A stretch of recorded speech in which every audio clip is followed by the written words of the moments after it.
Good evening, everyone. We'll call the meeting to order. It's 6:01 p.m. And I help acknowledge the land in which we live, learn, work, and play is Treaty 8 territory, traditional lands of the Cree and Dene, and unceded Métis. For the record, we have Councillor Stroud and Councillor Ball joining us online. And Councillor, if you have your cameras turned on for voting purposes, please. If anyone in attendance wishes to address Council on the agenda item number 3.1, reconsideration of the June 11th motion, please register with the Legislative Services Desk located to my right. And I'll be only calling upon those who registered to speak. Following your submission, please remain seated for questions from Council. And you will have 5 minutes, and please remain on topic. As per Section 109 of the Procedure Bylaw, number 18/020, if the motion to reconsider passes, then the next order of business is for Council to debate the motion from the June 11, 2024 Council meeting, which is that the position of Councillor become full-time as opposed to current structure as part-time effective June 12, 2024. If the motion to reconsider passes, then they will take a brief recess to allow delegates to register to speak to that item. And again, registered delegates have 5 minutes to present, and please remain seated for questions following that. First, we have the bylaw number 24/016, Natural Resource Extraction Supports Projects Tax Incentive Bylaw, number 24/009 amendment. This bylaw is before Council for the first reading. There will be no introduction from administration, questions, or debate. If given the first reading, this bylaw will be presented June 9, 2024. Agenda for the second and third reading, at which time members of the public are welcome to speak to that bylaw. I can have someone make that motion. Councillor Weigel. Thank you, Mr. Mayor. I move that bylaw number 24/016 being an amendment to the Natural Resources Support Project bylaw number 24/009 be read for a first time. Thank you, Councillor Weigel. Thank you, Councillor, for the second, Councillor Boussier. Can I have some call for a vote?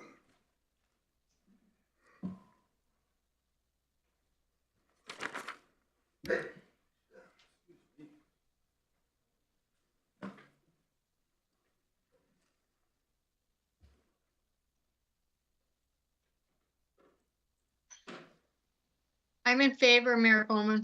Thank you, Councillor Stroud.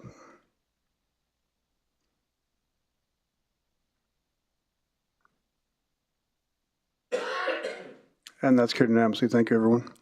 I will now move on to item number 3.1, Councillor's motion. I'll ask Councillor Banjoko to read her motion, please.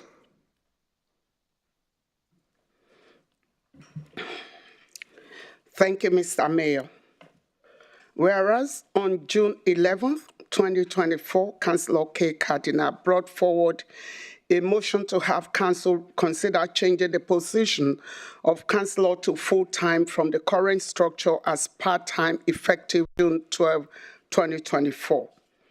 And whereas on June 11, 2024, Council dispensed the notice requirements for this motion and added it to the agenda for debate that evening.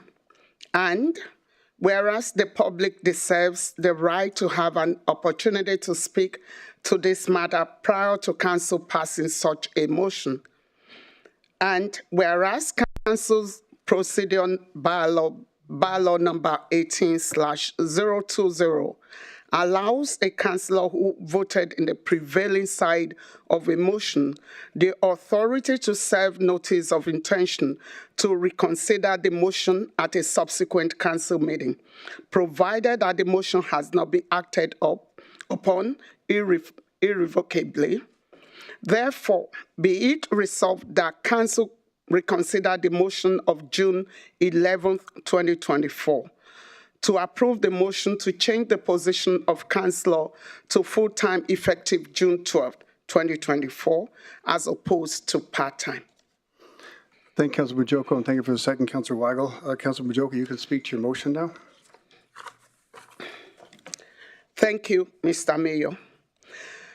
I have brought this motion forward asking my colleagues to reconsider the motion that was moved and passed and for which I voted in favor of, for RMWB Councillor's position to become full-time. The motion itself might have its merits, and I do not doubt that I have thought it through, as most of us do as humans. And yes, I also got the feedback from residents. And residents have spoken out loud and clear through the many messages, through social media and many means, phone calls, emails.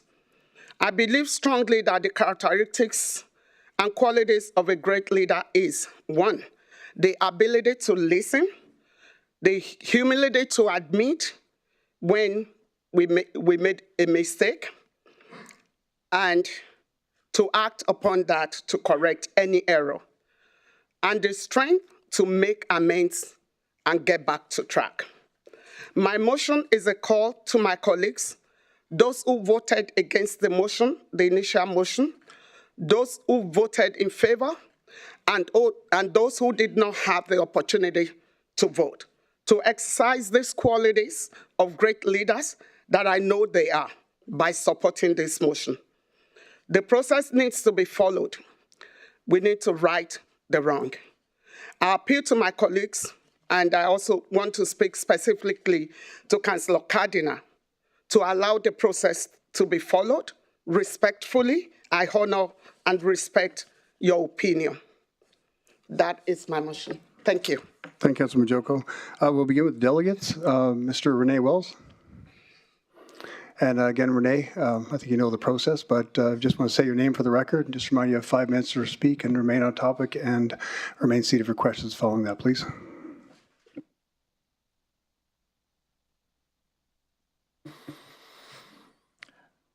Good evening. My name is Renee Wells. I am a resident of Fort McMurray. The motion on June the 11th, 2024, arbitrarily making councillor positions full-time, effective the following day, was an extraordinary move I've never seen before here or by any council elsewhere in our province. Removing the requirement for notice that night, then quickly debate.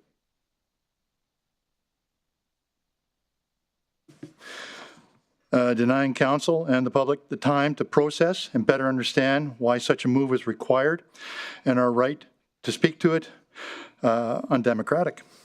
Some had hinted at their reasons for supporting the motion, with more information coming to light later that week about a civil action responding to the excessive bonus payouts to some municipal executives by someone no longer a municipal employee. While I agree with the outrage expressed over this, the strategy of wanting to turn councillor positions full-time on a dime was not the right approach or response. Simply put, it was wrong. Accordingly, I am here tonight to voice my support for the resolution put forward earlier by Councillor Banjoko to reconsider the motion of June 11th, 2024. I want to draw to your attention the words of George B. Cuff, an advisor to many municipalities across the country for the past 35 years. Someone asked by the province to conduct an independent review of the city of Chestermere a few years ago. When speaking about the basics of a well-functioning council, Mr. Cuff observed the following. They listen to what residents say and have said. They see each other as colleagues. They identify their governance model and pay attention to their mandate. They review their governance model from time to time to see what improvements can be made, and they treat each other and their views with respect. It is those last 2 points that struck me as having great significance when watching the events unfold on June the 11th. The approach that night should have been one of calling for a review of the governance model you follow to see what improvements as stewards of the taxpayer purse you needed to make, assuring your constituents that the alleged payouts of over $1 million to a select group of municipal employees cannot occur in such an illicit, clandestine manner. As boring as governance and policy review and the discussions they generate may be, the policies you create and maintain, are the lifeblood and foundation of any successful organization, including this municipality. Leaders who fail to pay attention to this critical detail allow the organizations they head to fall in uncharted territory, subjecting them and the assets under their control to unnecessary risks. The cost of recovering those assets and funds, along with the strain on our reputation as a municipality, are simply too much to bear. That said, I want to extend my sincere appreciation to one councillor member in attendance that night, Councillor Grandison. Sir, you tried to speak and voice your concerns about the motion, but found yourself continually harangued and interrupted. Your views should have been treated with greater respect than what you received. I wonder whether the points you tried making that night might have been accepted more broadly by your peers, leading to a different outcome. That is, had you not faced that barrage of disruptions. I thank you for trying. I'd be remiss if I did not recognize both the mayor and Councillor Stroud for joining you in voting against that motion. Councillor Stroud, you eloquently hit the nail on the head 3 times. Further discussion, public input, and benchmarking against other municipalities were very strong points and necessary ingredients. Mayor Bowman, you were diplomatic in acknowledging the hours already put in by council members. On that, there is no argument. The need for public input and for the presence of all council members on something as important as this.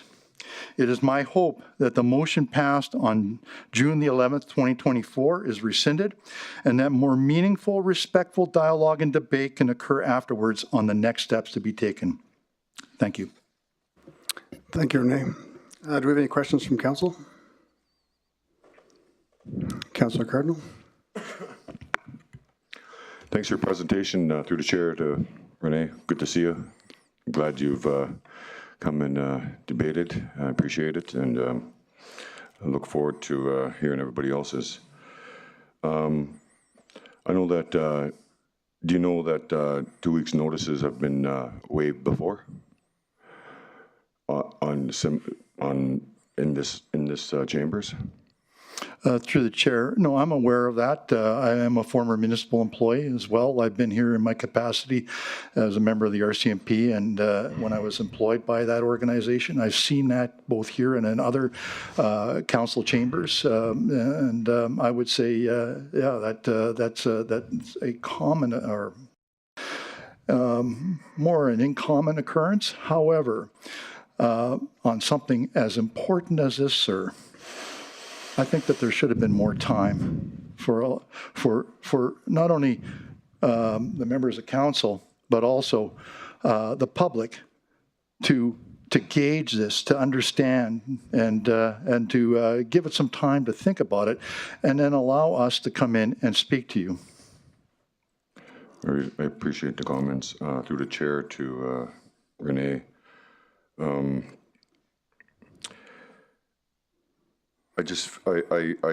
really admire that you know, it's come to where it is now, and I want to say that I'm glad that everybody is showing up today, and how important it is to have everybody here at not only this council meeting but every other one. And my last question is, do you think that waiving the 2 weeks notice was legal just like any other? Through the chair, I missed the last part of your question, sir. I said, do you believe that the 2 weeks notice that I waived was legal just like any other? Well, I'm not a lawyer, Okay. but Well, I would say that that there is a process, and I'm not here to argue whether or not you followed the process. The process was followed by virtue of the vote that occurred on both matters that were before council on the 11th, and the chips are falling where they may. thank you for your presentation. I appreciate it. Thank you. Thanks, Councillor Cardinal. Do you have any questions for the presenter? I'm not seeing any. Thank you, Renee. Thank you. Next, we have Amanda Ayers-Clements. And if you just say your name for the record, and you have 5 minutes to present, and just remain on topic and remain seated afterwards for questions, please.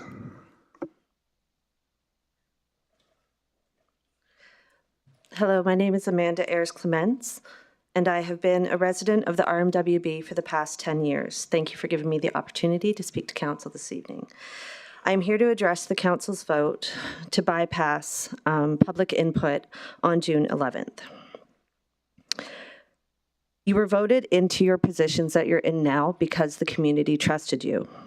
I do believe now that that trust has been broken. Councillor Banjoko has publicly said after the fact that the way that this was brought up and handled was wrong. I believe from the public's perspective, we all firmly believe that you all knew that it was wrong at the time.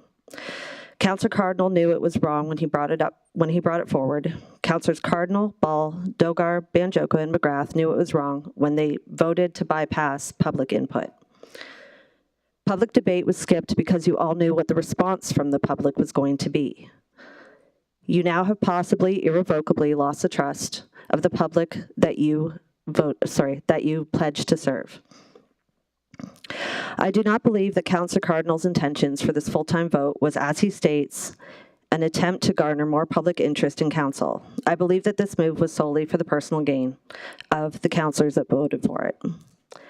Councillor Cardinal has contradicted himself. In an article from Fort McMurray Today on June 13th, he is quoted as saying, "You can tell the community I did this to pull them together. I would like the community to be more involved with council. I would like to have the next council meeting full. Some more debate needs to happen." Yet at the same meeting, he voted for the public not to debate and not to have a voice. So I would ask Councillor Cardinal, which is it? Do you want the public input or not? I would also like to ask why the city the size of Fort McMurray has 10 councillors. Fort McMurray has a population of just over 106,000 people, according to the 2021 census. Yet we have almost the same amount of councillors as Edmonton and Calgary. The city of Edmonton has 2 seats per ward, making for a total of 12 councillors, which has a population of 1,010,899 people.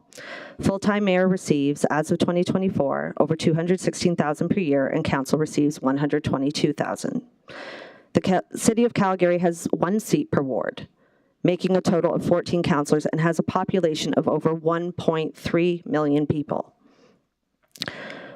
That means, the mayor's annual salary is over $213,000. Councillors are earning over $120,000. This means that full-time councillors receive approximately 55% of the salary that the mayor does. Fort McMurray has a 10th of the population of these cities. So again, I will ask, why do we have 6 councillors for Ward 1? As per recent documents, the mayor of Fort McMurray receives an annual salary of $165,790. Comparative to the salaries in Calgary and Edmonton, this would increase a councillor's salaries from $46,200 to approximately $91,184 per year. This will cost the taxpayers an additional $449,000 per year. If councillors want to move to full-time, which I honestly have no problem with, I have a problem with the process that was not followed.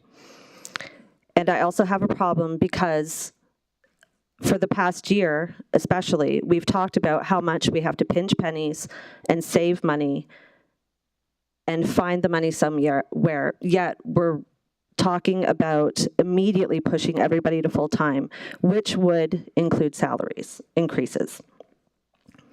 Now, you might say that because there are so many people in Ward 1, that this is why it is necessary to have 6 councillors. I will refer back to the City of Calgary, referencing the data from the 2021 census. Ward 1 makes up approximately 73,974 residents in the RMWB. The City of Calgary has 1 councillor per ward with an average of 92,272 residents per ward. There is no reason that 1 or 2 full-time councillors could oversee Ward 1. 6 councillors is financially irresponsible. As stated by the Mayor on March 12, 2024, it is important for the municipality to always look at better ways of serving the community and to take steps towards a more sustainable future. We have a responsibility to taxpayers to deliver services as effectively and efficiently as possible. Thank you. Thank you, Amanda. Do we have any questions from council? Councillor Ball? Yeah, excuse me. I just have one question for point of clarity. When you were at the beginning there, you were talking about councillors that basically made this impossible for public debate, and you named the ones that voted in favor of the second motion, not the first motion. Can you reiterate that? At the beginning of your statement, you said there were 6 councillors that basically blocked this from being debated in public without public input, and you named me. So yeah, if I was incorrect, I do apologize. I'm just gleaning from what I got off of articles that were made. there were 2 motions made. One was to waive the 2 weeks. I voted no on that. I don't believe that we should have waived the 2 weeks. And you've publicly stated here that you're okay with the going full time, but yet you don't seem to be based on the numbers that you're producing. So I'm very confused in what you're trying to ask us. Like, I don't believe we should have waived the 2 weeks, but on that evening, council was thrust into debate. We had no choice. So we had to move forward. I believe there was a choice of whether you had to rush or not. If I named you in that incorrectly, I do apologize. As I stated, I am not against talking about moving to full-time if that's what serves the community, but there is no reason for 10 councillors in total to move to full-time. If we're going to move to full-time, we have to look at what that means, and that debate was not allowed. It was just everyone was going to move to full-time the next day. Right, and I appreciate that. I mean, we've had some of those conversations about numbers of councillors. We don't set the number of councillors here. I believe we have the province that if we want to change our ward boundaries, we have to go through the province to make those changes. So thank you. Appreciate your input. Thanks, Councillor Ball. Do we have any more questions for the presenter? Councillor Banjoko, you have a question? Thank you, Amanda. Thanks for coming forward. I appreciate your points and definitely lots of value in them. I doubt how you can know that I knew or that we all knew. And so my question is, have you ever taken the wrong turn? Have you ever driven somewhere and you say, oh, I should have gone on exit 8, but I'm on exit 11? So I'm human, and so are the other councillors here. Mm-hmm. So I think it's tough for you to know what's on our mind. So that's my, okay. But I appreciate all your points. Thank you. No problem. Councillor Walker, you have a question? Yep, thank you. Thank you, Amanda, for the presentation that you just served us. But and also, I'd like to thank you for the numbers that you came up with. I really do think, that we did, I guess we did do it improperly. We should have followed the procedure. I apologize. I apologize to the public. I just want to remind council that we're not in debate or anything right now. Right now, we're just questions to the presenter on what they presented.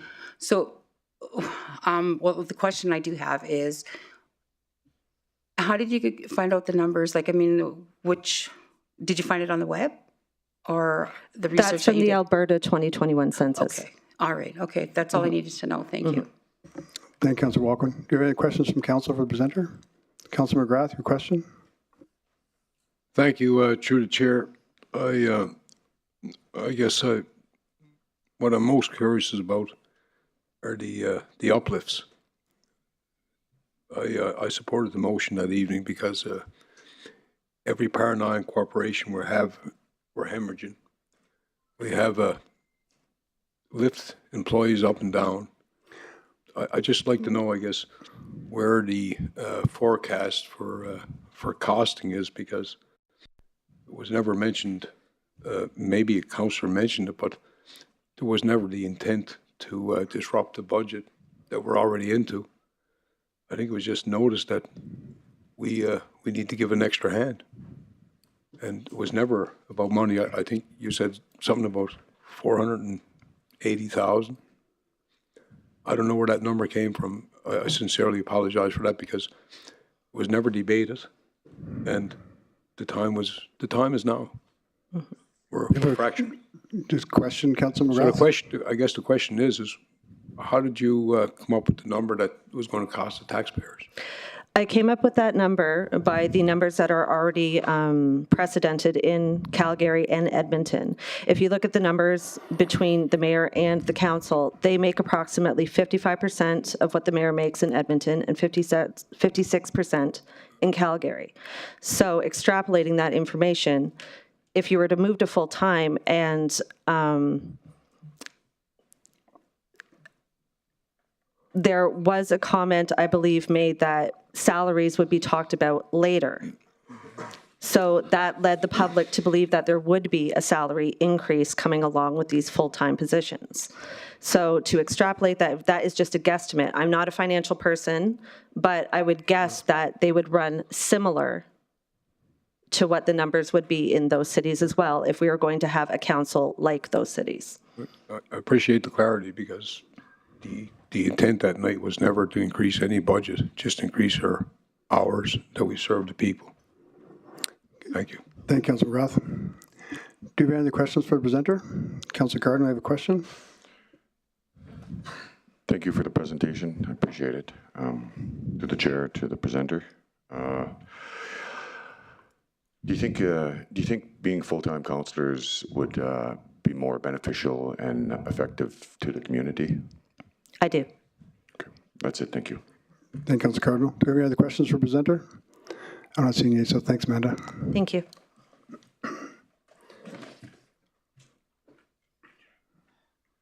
And next, Ronald Peltier. And Ronald, just say your name for the record, please, and then just remain seated for questions, and you have 5 minutes to present, and please remain on topic, please. I'll try. Is it this one? Hello? Okay, you guys can hear me? Thanks. Good evening, Mayor and Council. My name is Ronald Peltier. Most people call me Ron. I'm a 20-plus year resident of Fort McMurray. And I genuinely thank you, Councillor Banjoko, for bringing this motion back to Council for reconsideration. Thank you for listening to citizens who reached out to you and to a lot of you about what happened that night on June 11th. And for listening, obviously, on the comments on social media and emails and letters and everything else that how citizens reach out to you. That's the work of true democracy. When someone receives feedback from their citizens and acts on it, it makes a good decision. And so thank you again. I am 1,000% in support of Councillor Banjoko's motion to reconsider the June 11th council decision, making councillors' positions full-time. If her motion passes, it ensures citizens' rights are upheld to speak to the motion regarding if people are in favor or opposition to full-time councillors. Respectfully, that right was not respected on June 11th, when council hastily brought the motion to the table and debated it and passed it. The councillors who rushed through the motion did so in a way that made it impossible for citizens to know the motion was even going to be debated that night. It was not on the public agenda. It was brought up as a notice of motion, and the immediate motion after that was to forego public notice. So the public had no knowledge it was going to be debated, discussed, no knowledge it was going to be, and they had no right to even speak to it because council moved to forego notice. And of course, they approved the motion for full-time councillors that evening as well. So again, that whole action prevented citizens to express their democratic rights to speak to the motion. Councillor Banjoko's motion tonight rectifies this grievous error that council made that evening to ram through this important vote without public consultation. If you vote no to her motion tonight, that vote will reverberate throughout the region as a vote from a bully pulpit and as a vote to repress our democratic rights. If, as a councillor, you are truly committed to transparency and accountability, then you must vote yes to her motion. If you claim to represent us, you must be willing to listen to us. For such an important motion that fundamentally changes the way this region is governed. The only way our voice will be heard regarding this very important motion is if you vote yes. Thank you, and I look forward to your questions. Thank you, Ron. And questions from council? And just remind council, we're not in debate right now, just questions of the council, of the presenter on what they've presented. Councillor Ball? Thank you, through the chair. Hey, Ron, how are you? Good. How are you? Been a while since I've seen you. Yes. Hey, I don't disagree with what you're saying there, but I do have one question for you. Yes. The way the motion is phrased, basically, if we vote yes on it, and I understand that you're in support of that, it kills it. The topic's over with, correct? No, I believe the topic becomes open for reconsideration. And the motion, the next motion is actually discussing the pros and cons of full-time councillor positions again. It's a reconsideration of what happened on June 11th. Right. So when is it reconsidered? That's my question. It's being reconsidered tonight, but the motion first has to pass it to even reconsider it. I guess it's confusing. What we'll be doing tonight is if it's voted yes, then we'll be taking a recess, and Councillor Cardinal will be able to put his motion on the floor again. Yep. And put a new motion on the floor, because yes. I mean, I'd like to see an amendment to this motion, and I want to ask Ron if he'd agree with it, that an addition to the motion where we move forward and we do some benchmarking against other communities that have been brought forward to us. We do a review of council duties and roles and time included. Next and I wondered motion. if you would support that. We're not at that point right now, Councillor Ball. Once we get to that. Okay. Councillor Cardinal? Well, nice meeting you, Ron. It is me. Chair. I guess I know that one of the comments was, had total disrespect for the community, and it basically, labeled me as a person that doesn't care.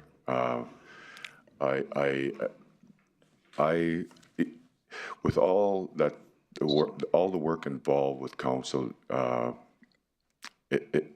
with your comments, do you believe that just because I voted to waive the 2 weeks notice makes me a unfortunate person?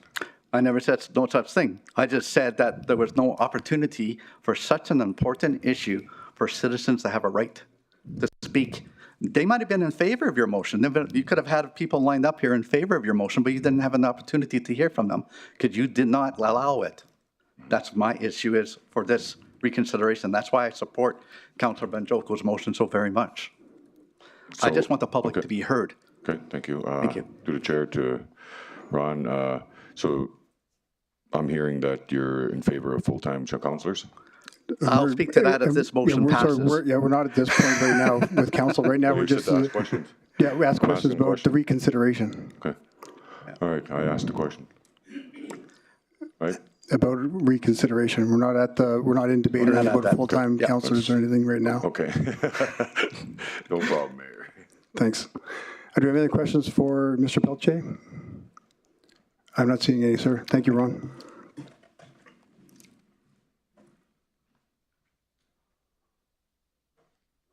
And Michelle Landslider?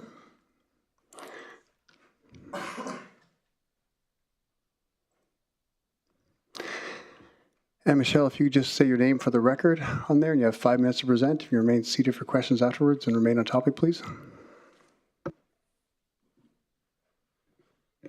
My name is Michelle Landseidel. I've been a resident of Fort McMurray for just over 20 years. Good evening, Mayor Bowman, councillors, and to my fellow residents here in the chamber and watching online. I'm here tonight to respectfully request that this council reconsider its decision regarding Councillor Kendrick's motion for council positions to move from part-time to full-time, made and passed in these chambers on June 11th, 2024. While I would have preferred to speak to that original motion itself, we, your constituents, were not afforded that opportunity. I'm encouraged that we're here, and I want to commend Councillor Banjoko for bringing us together. I believe it's from a place of reflection and in deference to public response. For those who are loudly and proudly celebrating this source of public outrage as a piece of public engagement, it's disappointing to see those two things confused.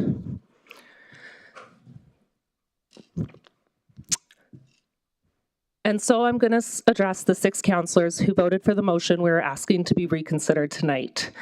And I'm asking you to reflect on the message you are sending to me, to us, if you choose not to reconsider. That message will be that our voices don't matter to you. The emails you've received, the social media posts, the phone calls, and the texts from your constituents aren't as important as the vision you have for this gift of service that you have been voted into. Our community social feeds are full of frustrated citizens. This room is full of frustrated citizens. I won't dwell on the fact that a move to full-time happened in the absence of 20% of the councillor positions, or that 54% of the eligible votes that made this our reality came from individuals who, to the best of my knowledge, to be fair, don't have any specific employer restrictions on how they spend their time, since we're told this is not about compensation. At the end of the day, if the esteemed councillors who moved this motion genuinely believe that our communities would be better served with a full-time councillor, and that the full-time title is the thing that determines access to them, they ought also believe that the community should, at the very least, have an opinion on the matter. If what I have observed to be public opinion tracks, that should be enough to influence this council to reconsider the motion. I ran alongside all of you in the 2021 election. We knew the role we were putting ourselves forward for, no different than every devoted citizen that ran before us. Some of those here have been honored with the chance to serve through multiple terms under significantly different pressures. Passion for the community was the one thing that bound us completely together in that race. And I would hope that we share a respect for the voters that put you in the seats that you occupy today. Given the importance of the original motion and the feedback I believe you have been well provided with since voting for it, I would ask that you put your constituents first and vote in favor of reconsidering the motion in question so that we can have further conversations. Thank you. Thank you, Michelle. Do we have any questions from council? Not seeing, so I have a question, Michelle. So when you ran in the last election, you knew what the compensation was and what the hours were required of you for when you're running? I absolutely did. And when you voted for people, you knew what you were voting for? I absolutely did. Thank you. Do we have any questions from council? I'm not seeing any, Michelle. Thank you.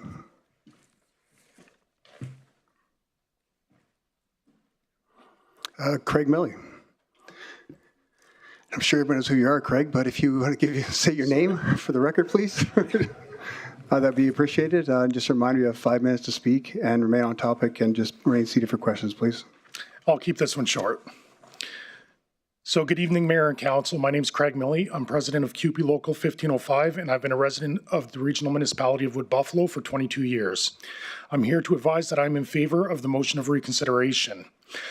The manner in which the motion was presented on June 11th, 2024, including the waiving of the 2-week notice for public engagement, defies the fundamentals of democracy and transparency. Councillor Cardinal spoke to the motion advising that the intent was to provide a higher level of engagement and consultation with the members of the region, while refusing to entertain due process for such engagement and discussion from the community to occur on the topic. It is disappointing that when opposition to the motion or debate points were made, councillors in support of the motion grew agitated and confrontational. The debate became less of a conversation and more of a lynch mob demanding the question be called and vote be taken. Frankly, the whole situation on June 11th, 2024, and the headlines that followed was yet another embarrassing moment for our community that we call home. I'm not going to speak on whether the council position should be full-time at this time, as the current motion is simply to determine if reconsideration should be given. Pending approval of the motion of reconsideration, I will be registering to speak on my position of the original motion. It is my view that any councillors that vote opposed to the motion of reconsideration do not value the respect or input or opinions of the very people who voted them into their job and that they claim to represent. Sorry. Thank you, Craig. Appreciate it. Do we have any questions for the presenter? I'm not seeing anything, Craig.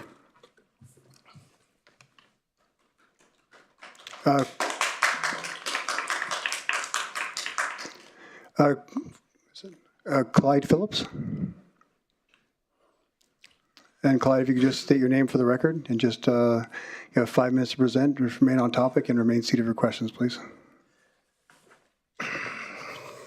Good evening, Mayor and Council. I've been a resident here for over 20 years. My name's Clyde Phillips, and I'd like to commend Councillor Banjoko for being brave enough to admit that she took a wrong turn. For the first time tonight, 2 councillors came and shook my hand that haven't shook my hand. This is my 10th meeting here, and not sure the reason. I think maybe it has something to do with the full-time thing and the argument here tonight. But I'd like to speak about commanding respect. Banjoko, by coming up and shaking my hand, would command my respect. Probably more so if there was a comment or an apology for something that happened just before the election, as you know. And also, the first meeting I tried to talk to a councillor, I've tried to talk to a number of councillors, was Councillor Dogar. And he spoke to me online a bit. He said if I came to a meeting, he would talk to me. So this is 10 meetings now. Tonight was the first time he shook my hand. I find him to be a major disruptive member of this council. And for him to demand full-time hours when he refused to meet with me, he said if I came here the final time, he said, I will ask you a question, he said, if you come up here and speak before council. So I'm quite a shy person. I'm here today to speak now before council.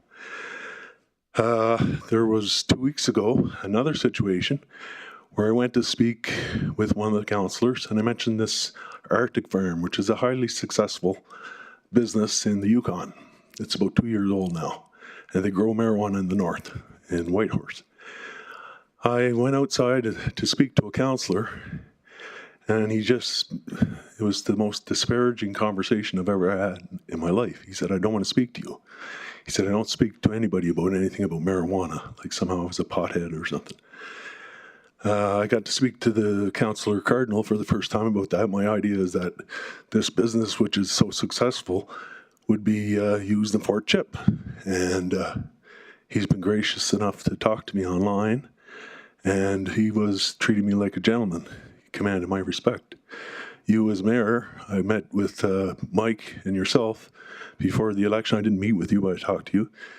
And you were decent enough to offer me a meeting just after you were elected online because of COVID. I wasn't able to make that because I was sick. And later one day you called me up, or you messaged me and you said, I'll meet you at Tim Hortons. I went down with my kids. That commands respect. Grandison, he speaks here like a gentleman.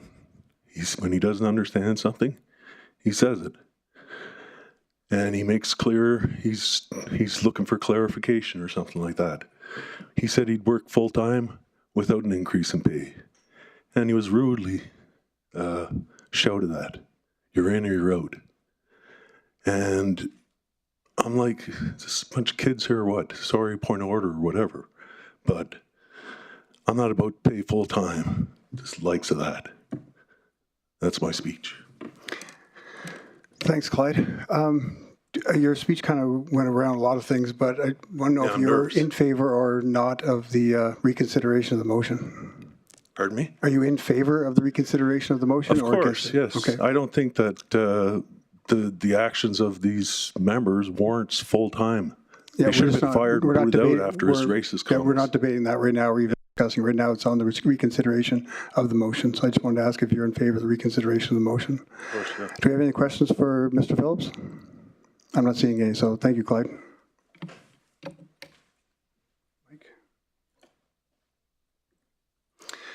Mike Trochet.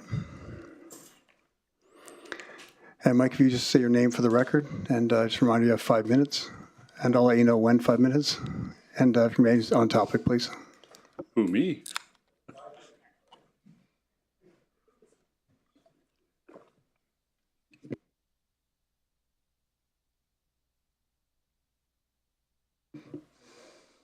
There we go. Thought it was green. My name is Michael DeRocher, and I'm a constituent of Ward 1 in Fort McMurray. Thank you, Mayor and Council, for listening to your constituents tonight. I'm here tonight to give my views on the issues of the decision made by this council to go to full-time status immediately without public consultation. Due process is the staple of any council, and the accountability that follows those decisions following this process so that at least those decisions can be backed up. In my opinion, and many others, this did not happen in this case, even though you did vote to have it waived and then proceeded to vote on it.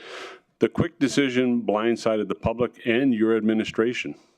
Furthermore, there is no organizational charts and plans developed for this change that anyone I talk to is aware of that could be implemented on such short notice. Can you make the call for council to go full-time? Short answer, yes. But it's normally for the next council and not the current one, as the optics are very bad amongst other things.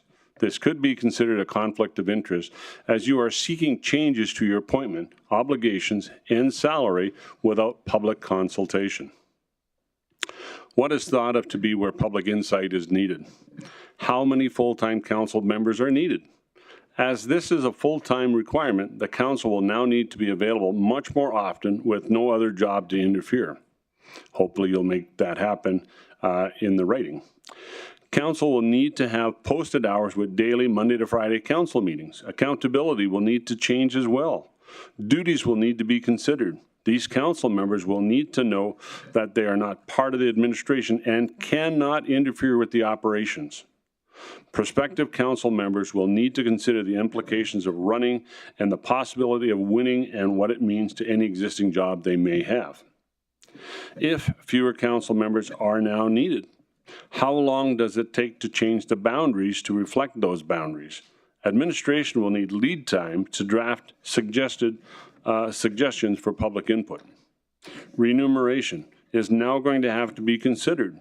How much does a council member deserve in a full-time capacity? What is the mean salary for full-time council members within Alberta? Office space, support staff for each councillor, cost for equipment, paper, cell phones, transportation, etc. also need to be considered. So, please understand that the public, or at least this one, understands that the issues that have been raised is not that of whether council needs to be full-time, but the time and details that need to be thought out has not been clearly defined or discussed. There are also council members that may not wish to be full-time now, or that now have been dragged into this partway through their term that was won and understood as a part-time position. They may not want to step down from their jobs or are retired and do not want a full-time position.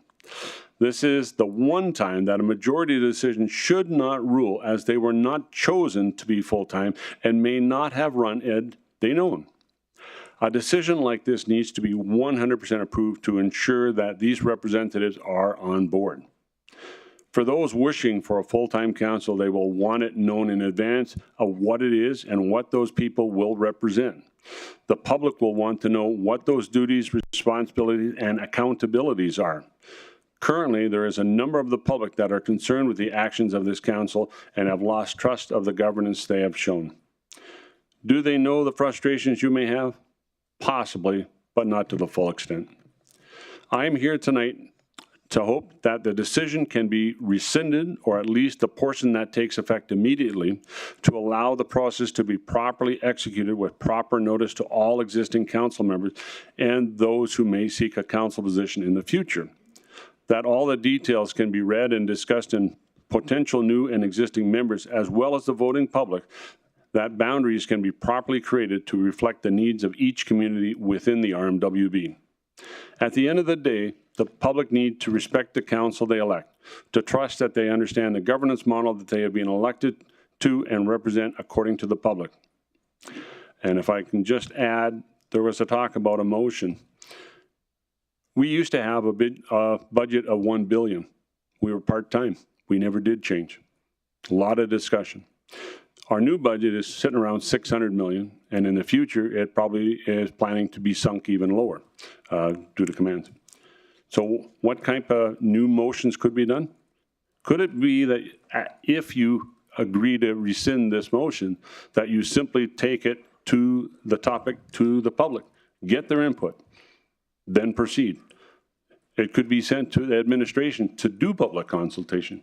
You have a lot of alternatives here to move this forward in a respectable way that follows a given process.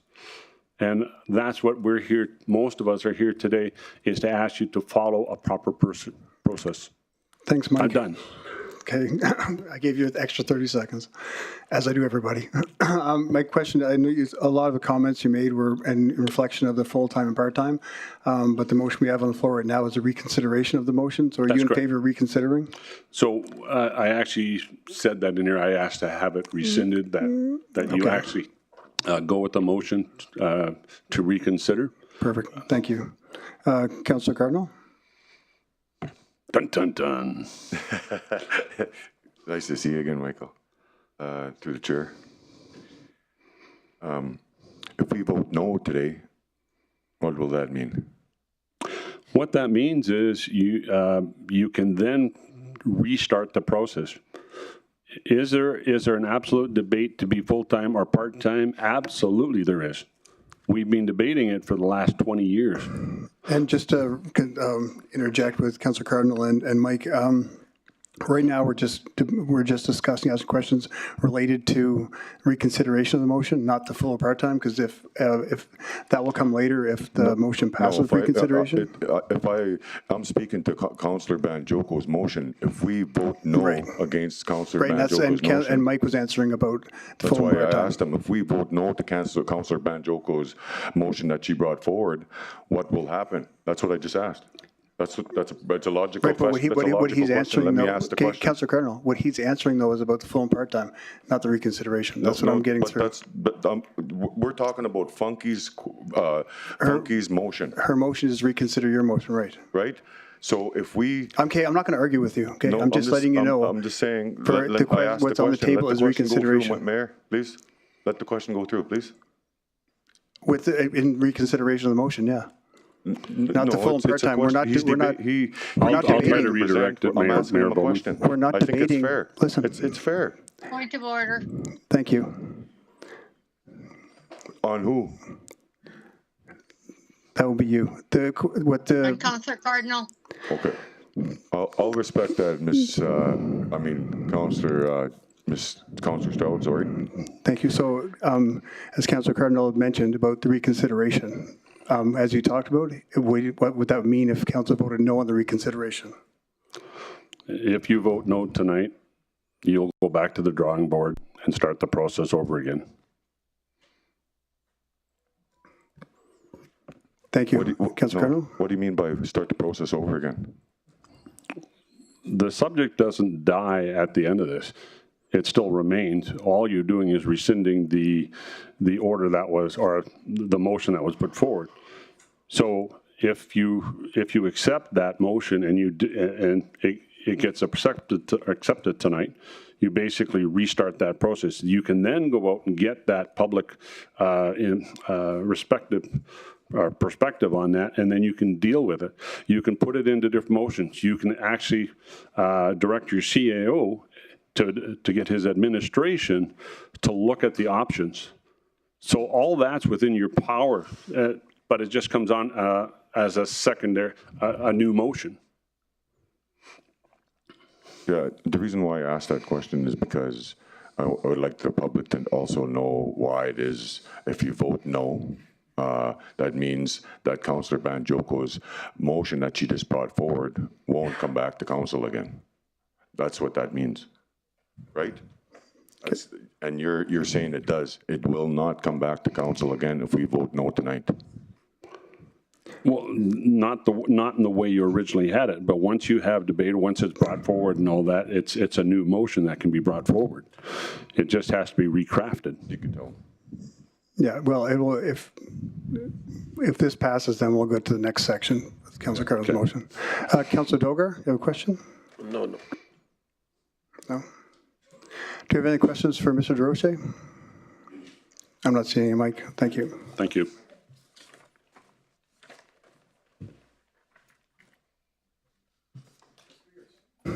Pete, if you just say your name for the record and just remain seated, and for questions afterwards, and you have 5 minutes to present.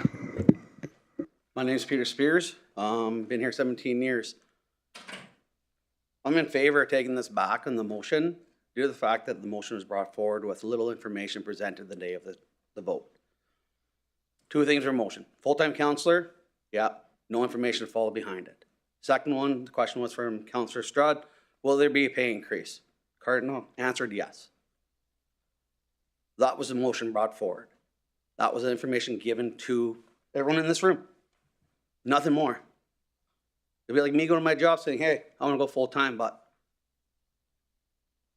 you voted on full-time hours. Great, wonderful. Pay increase coming? Yes. Councillor Cardinal informed everyone that night. Other 2 councillors argued. One councillor brought forward a motion. Why don't we put on there, do not pay increase? It was shut down instantly. Am I in favor to bring it up again? In her favor? Yes. Let's relook at it. Take it back. Go through the whole process. Do it properly. Proper information for next council, next election, not here in a year.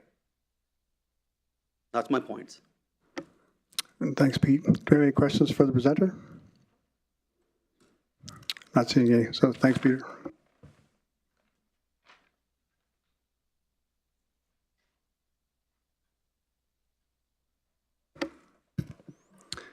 And now, Council, if we have any further questions of Councillor Banjoko or debate points or comments from Council, we can go to that now. Councillor Stroud.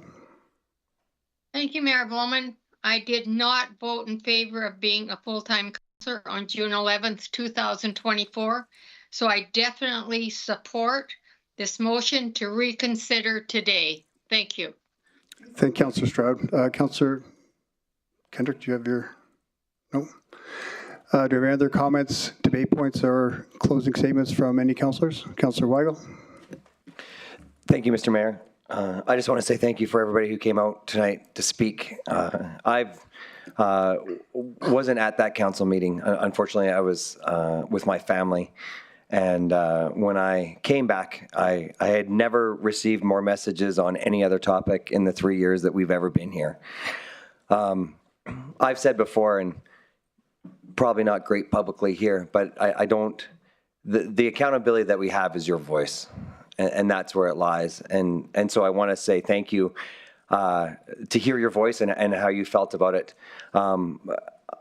I've always been in favor of the conversation of a full-time counselor. It's a lot to become informed and be educated on all of the matters that come forward. But I do believe that your voice matters. I am in huge support of the reconsideration, and then we can have a proper conversation going forward about the topic. Thank you. Thank you, Councillor Weigel. Councillor Grandison.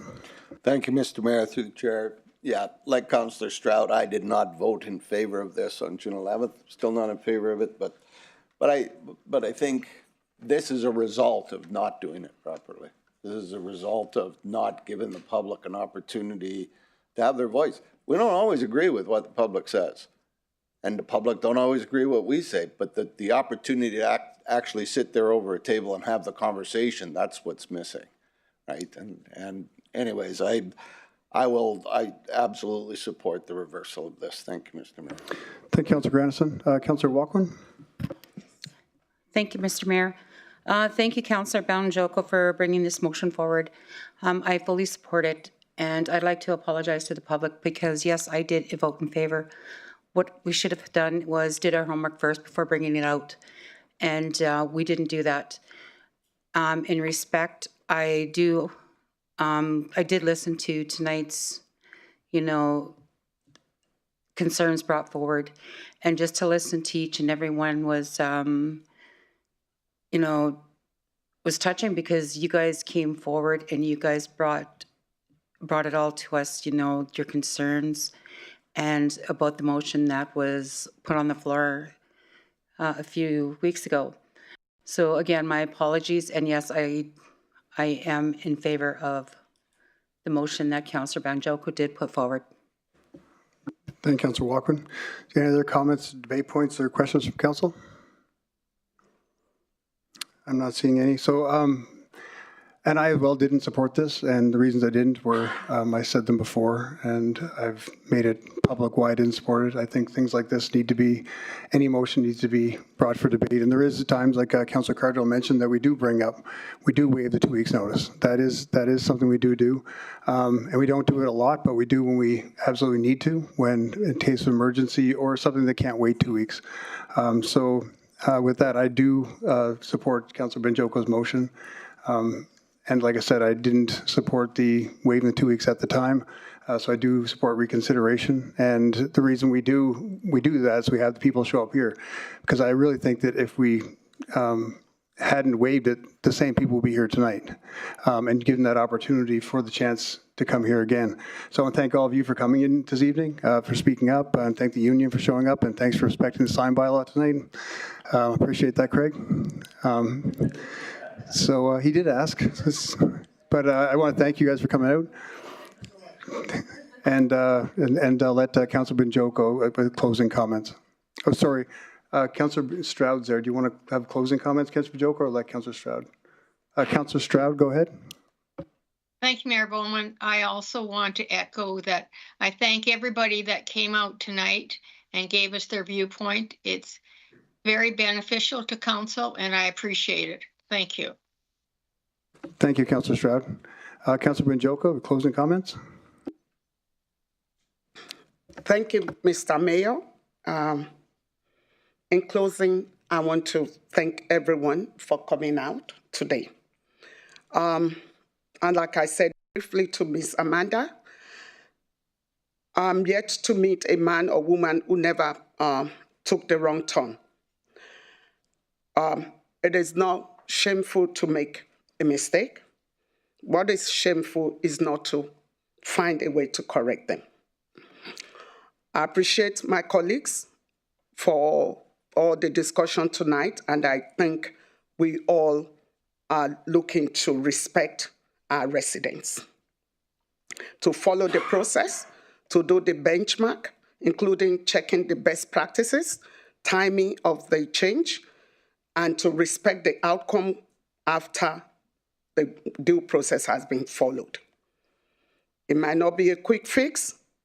It's not achievable the way we did. What we voted on could not be done for June 12, like my question on that day. It was not realistic, therefore nothing has happened. No change to our hours or to anything to do with our position. So again, I want to appreciate everyone who has come. Thank you for the discussion. I appreciate even those who called us out and said different things. You could have been doing different things tonight, but you came out to ensure that you are heard. This is the beauty of democracy. My aim when I ran was to serve, and that aim has not changed, and it will not change. It's been my honor to serve. Your voices matter to me, and it matters to all of us. We work for you, the electors, and therefore you have been heard. Final appeal to my colleagues is to let us do it the right way so that we can achieve our set goals. That is what leaders do, and I know we will do that tonight. Thank you all for your support. Thank you, Councillor Banjoko. Councillor McGrath. Thank you, through the chair. I just want to bring a few items to clarity. I heard tonight that this was self-serving, disrespectful, unfounded. If there's anybody knows what it's like to serve, I guess it'd be 5 terms on the school board, my 3rd term here. And sometimes when you put your hand on that Bible, you serve your community. Holy Thursday, 500 families thinking they were getting laid off. Bonus gate. The government owes us millions of dollars, millions of improvements. I watched a land deal get negotiated in public. I left the meeting. So I respect Fort McMurray and everybody in it. It gave me everything. I got off a bus 39 years ago. And Gary, as a senior, I respect every day when you question me. When I go to A&W and when I go down to the Legion, I get advice. And where I'm going with this, Mr. Mayor, I sit here tonight and I'm kind of dumbfounded. This was never about money. Never. Just like the wildfire. A month, the other councillors, mayor knew that's my time to give back to the community that gave me a family, that gave me a life. Peter and Vera across the street paid me to go bury my dad. This community gave me everything. And when I first got elected, somebody said here tonight, we were collecting $1.3 billion of revenue just from one sector, paying 97% of our bill. That's shrunk just about in half. Your kids, your grandchildren, it's up to us to try to turn the ship. And full-time to me is the day you put your hand on the Bible and say you're going to serve the citizens of this region. No matter if you're in a barber shop or a grocery store or a church, a bar, lunch, you're always a councillor. And extra staff, we have a complement that helps us. So for me, full-time, we've always been full-time, but I think what we're trying to do is not operationally. We have one employee, that's our CAO. But just think for a second, the information that comes across us, thousands of pages. A $45 million budget turns into $80 million if you haven't got your eyes open. Rural water and sewer, flood abatement. Administration needs our help. We need to take an active role. When was the last time we went to Ottawa and asked them to fund the 200 to 1 year flood? We're spending our way, and if we don't take our positions a little bit more and not govern, oversight the policies that we have, never tell Henry what to do with his people, but always be respectful of not just CUPE, our community. We've never been worse shape. We have Mr. K that's cleaning up outside, and I think we need to be better leaders. And just for clarity, I never supported Kendrick's motion for money, for fame, for fortune. I supported it because I know what's around me, and they need our help. And respect for people, always did. Do I like to debate? Absolutely. But I never took a council job to get rich. I took it to make myself a little bit better. And just a reminder, Councilor McGrath, right now it's just a rescinding motion we're discussing. And I guess with that, I don't turn coat because this was never about monetary issues. It was never about compensation. I knew what I was getting into 3.5 years ago. I didn't know what I was getting into in 2013. So I'm not disrespectful to anybody. I can't support your motion because it never had an impact on our budget. If it did, then I'd say I deserved you. But this job here is not to my benefit. This job allows me to support the mayor, support the fellow councillors. We're getting shortchanged by every level of government. And I think that some more presence to be able to afford ourselves to advocate for grants, for money that the government owes us, to safeguard our community. I think I'll stick with the decision I made on that night because it is the right decision. Not being disrespectful, but if it was going to add staff. If it was going to add cash or salary, you bet I'll let my record stand. I would say it's improper.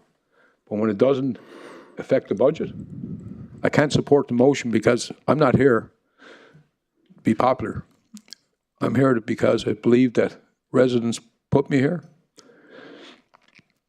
not for fame or fortune, but to do what's right day and night. Thank you. Thanks, Councillor Rath. Councillor Dogar. Thank you, sir. Mr. Mayor, for giving me the chance. I'll talk very briefly. I had already apologized on the second day, on the night when this omission was done by me. I'm responsible for that I have to give 2 weeks notice for consultation. As far as the original motion is concerned, I stand every inch of that with the Councillor Cardinal. I appreciate his initiative, that being of the youngest, I knew he took the initiative. I'm involved in the community for the last 14 years, and I always felt there's a need of full time. I go for lengthy, my personal experiences, and that will tell you that how many jobs I cut it because of shortage of time. During this evacuation of fire, I was there at Lakla Beach, Cold Lake, and Edmonton for 4 days. That was, of course, a full time.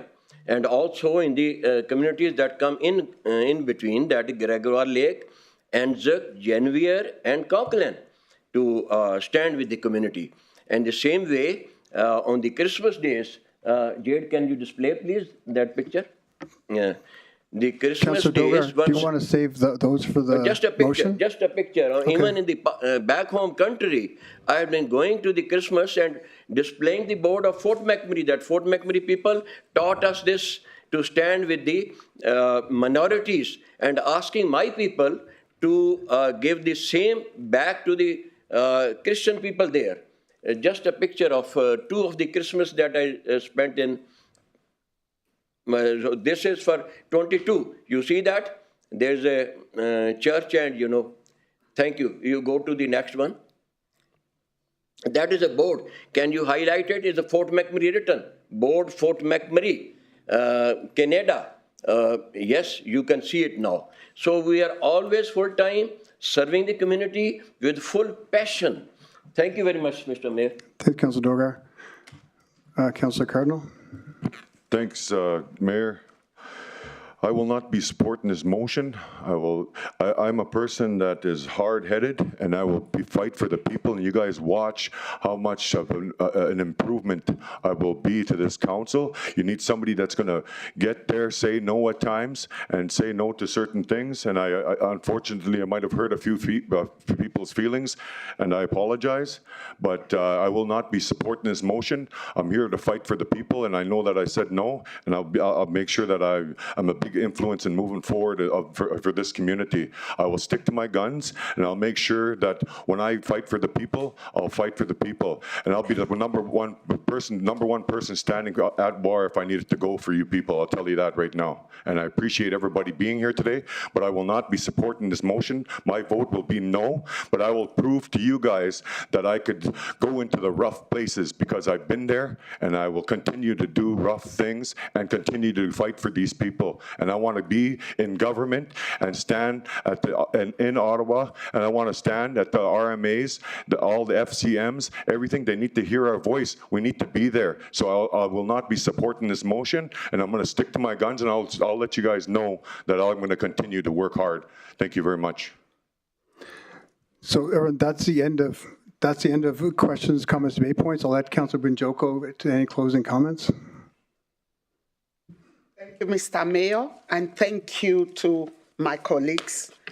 Thank you. I appreciate all those who spoke and stood their ground.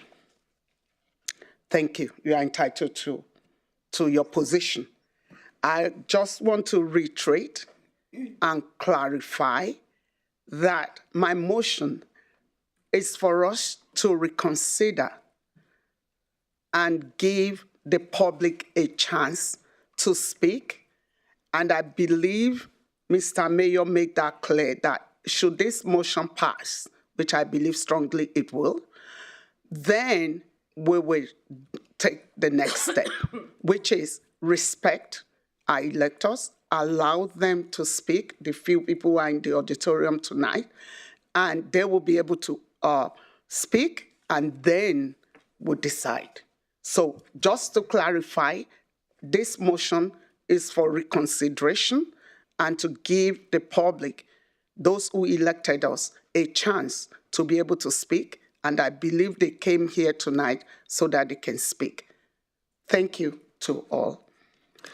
Thanks, Councillor Banjoko. And thanks also, just to remind Council, as a lot of the debate and comments we heard were about being full-time, part-time, that tonight, right now, we're only voting on reconsideration of Councillor Cardinal's motion. So if it does pass, we will be debating the same points you have just brought up, Councillor Cardinal. So thank you. With that, I'll call for a vote.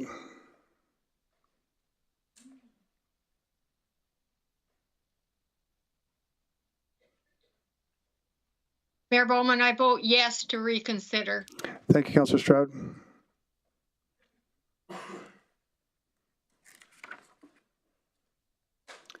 And that's carried 9-2. Thank you, everyone.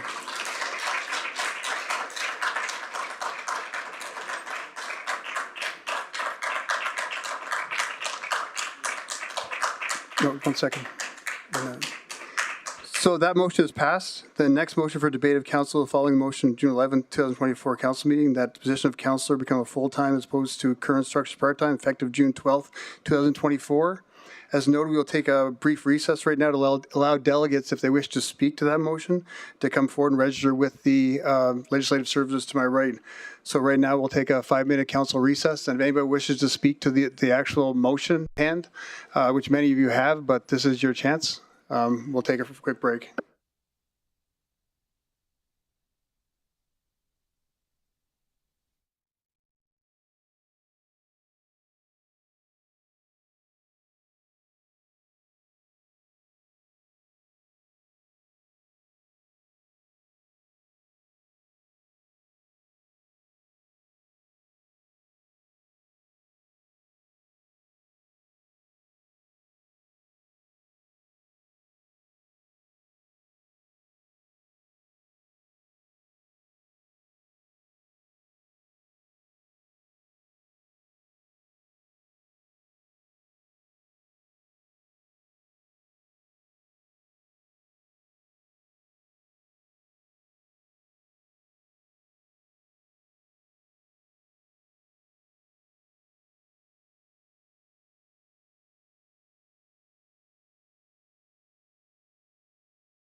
Meeting.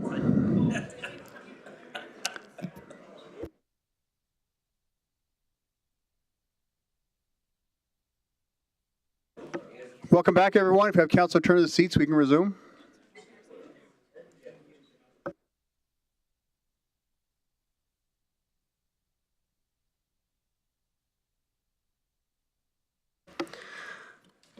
Welcome back, everyone. We're now moving on to the June 11th, 2024 motion presented by Councillor Cardinal. Councillor Cardinal, would you like to put your motion on the floor?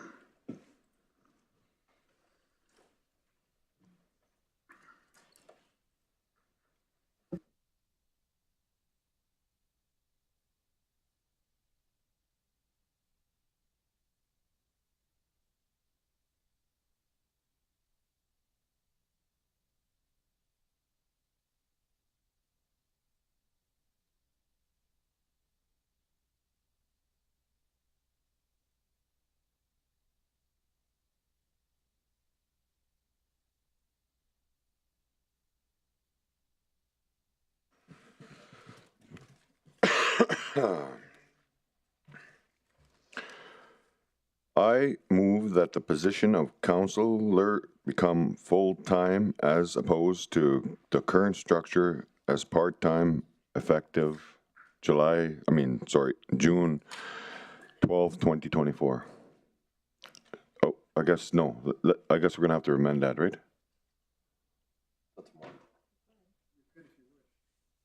Okay, I'll leave it like that for now. Thanks. Thanks, Councillor Cardinal. Thanks for the second, Councillor McGrath. Do we have any delegates for this item? Renee Wells. And Renee, if you just say your name for the record, and you have 5 minutes to present, and just remain on topic, and remain seated for questions, please.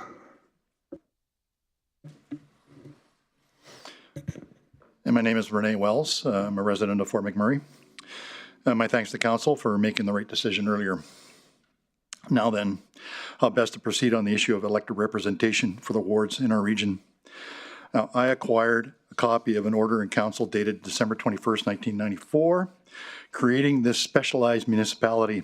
I took the time to review it.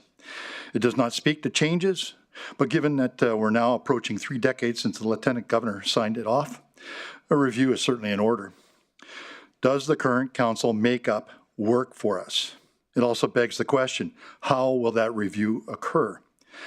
Now, last year, I previously suggested to some on council, when this topic came up in conversation, it must be an arm's length process, away from and independent of council. This to avoid the potential public perception that the outcome was influenced or controlled. Not to question the integrity of administration, as has gone on in this council previously. They must be there to support the process. Bearing in mind that any changes implemented probably would not come into effect until after the general election next year, what form should a new council take on? This alone has generated a great deal of conversation and discussion since June the 11th. The opinions varied. Stick with the status quo, that is, no changes. Do full-time councillors mean full-time costs? We heard that earlier tonight, complete with office spaces and support staff. Will meetings be held during the day, limiting or hampering the ability of constituents to speak before council due to work commitments? Should there be a reduced number of council seats from the current configuration of 10? Perhaps less cats for our mayor to herd.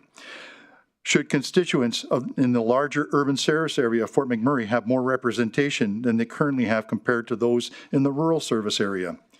Should the urban service area be split into distinct wards as opposed to the first 6 past the post, so constituents know which councillor to call rather than flock shooting the works of you in Ward 1? Regardless of where one may stand on this, a process should be designed and initiated, carried out independent of both council and administration, but supported by the latter. Finally, how should the final decision be made by council? I would argue that it certainly wasn't anything that any candidate had run on in the last election. Or should it be referred to those most affected by it? the residents in this municipality in the form of a rank-ordered, weighted plebiscite ballot. As logistically challenging that some may perceive this to be, the fact is, one can never underestimate the wisdom of the people in selecting what they believe to be the best representation for them, and not necessarily for the politicians. Trust in the people. They will never go wrong. Thank you. Thank you, Renee. Do we have any questions from council? Councillor Ball? Thank you, through the chair. Hey, good to see you, Renee.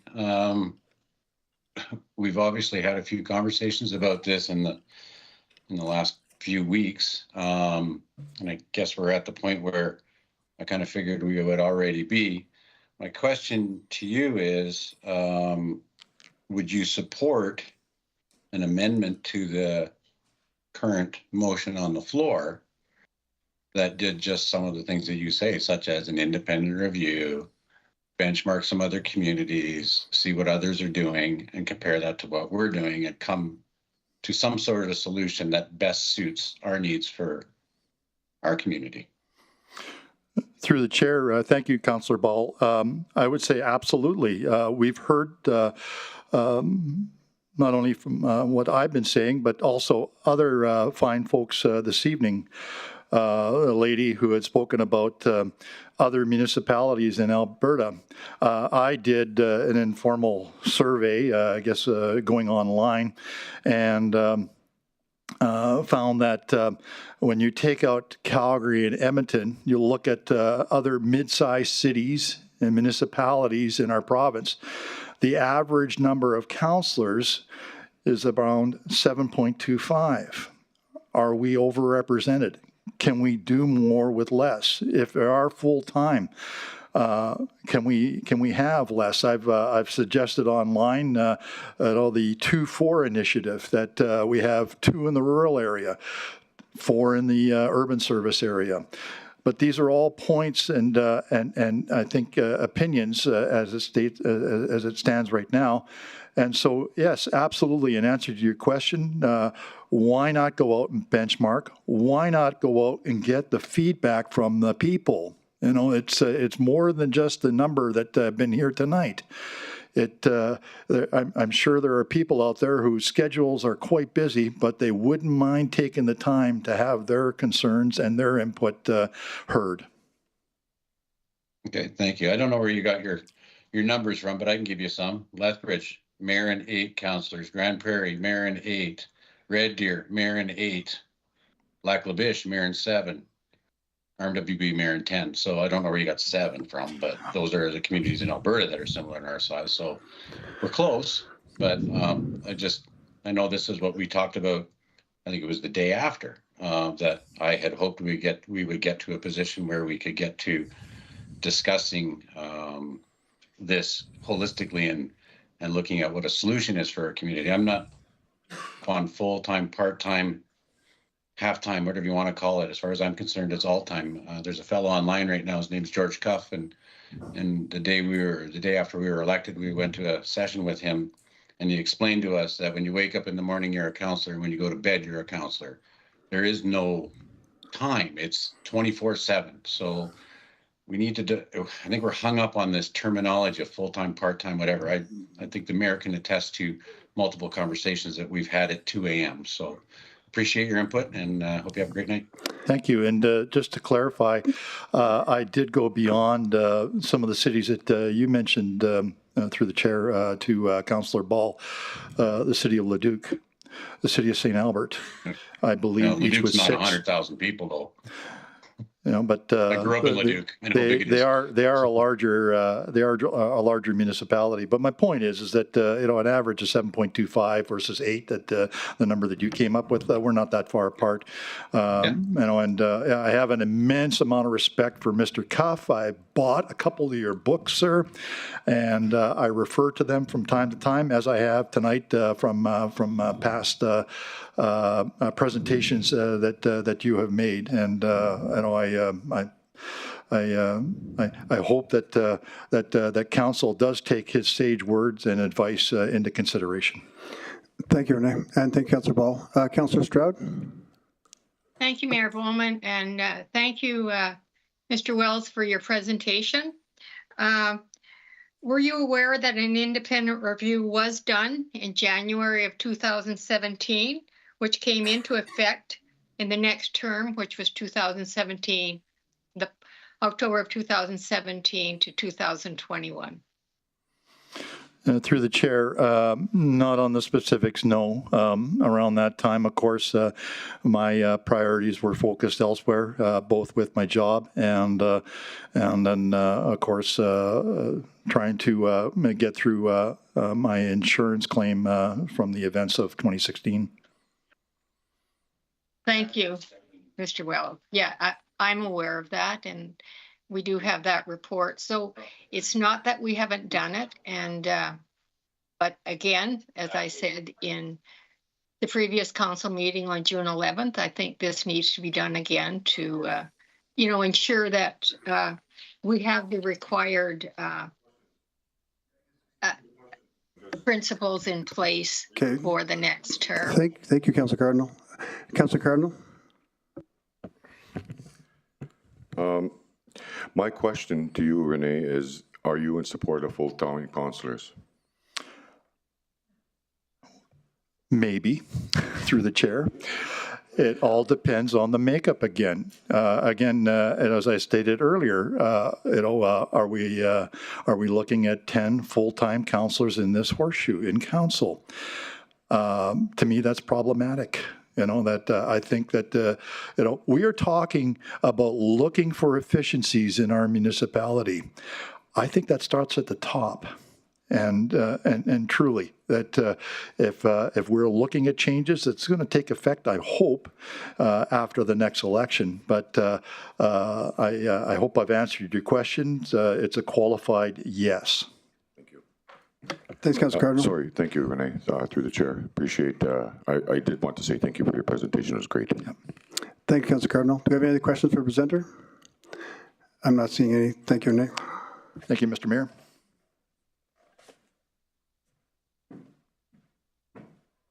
And next we have Amanda Ayers-Clem. And Amanda, again, if you could just give your name for the record, and you have 5 minutes to present, and just remain seated for questions, please. Hello, my name is Amanda Ayers-Clements. Thank you for allowing me to speak to the council again. And thank you for going forward with Councillor Banjoko's motion. I really appreciate that. The debate as to whether council should move to full-time is complex, and it warrants discussion and should not be rushed.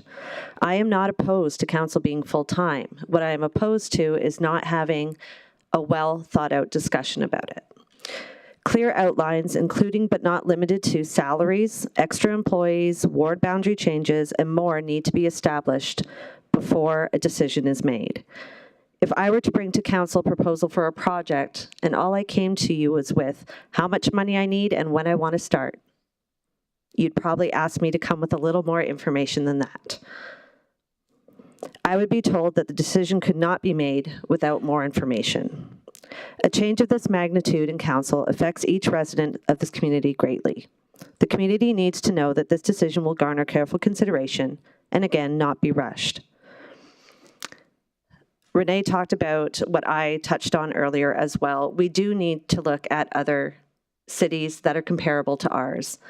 If we have something, if this needs to come from the top as well, you've been asking the community to consolidate, to watch financial spending.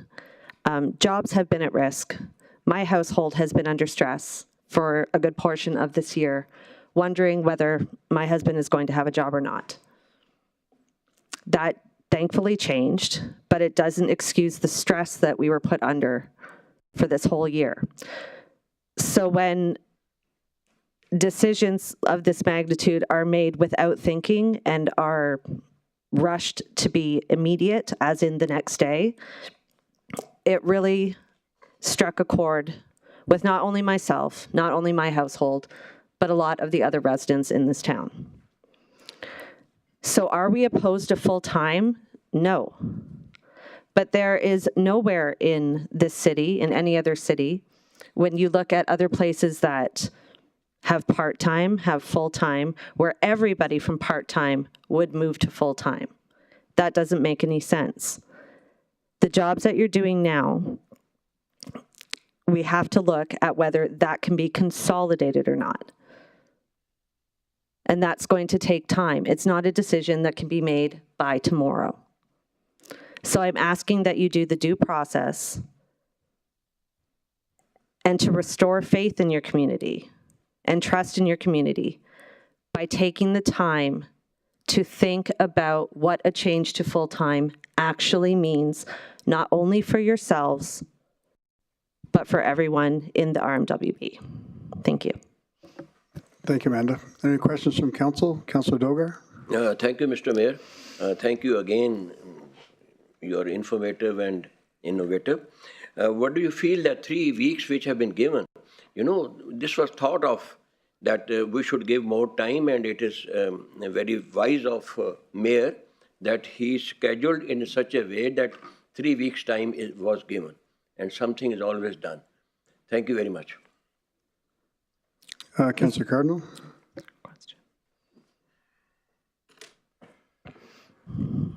Thank you for the presentation through the chair.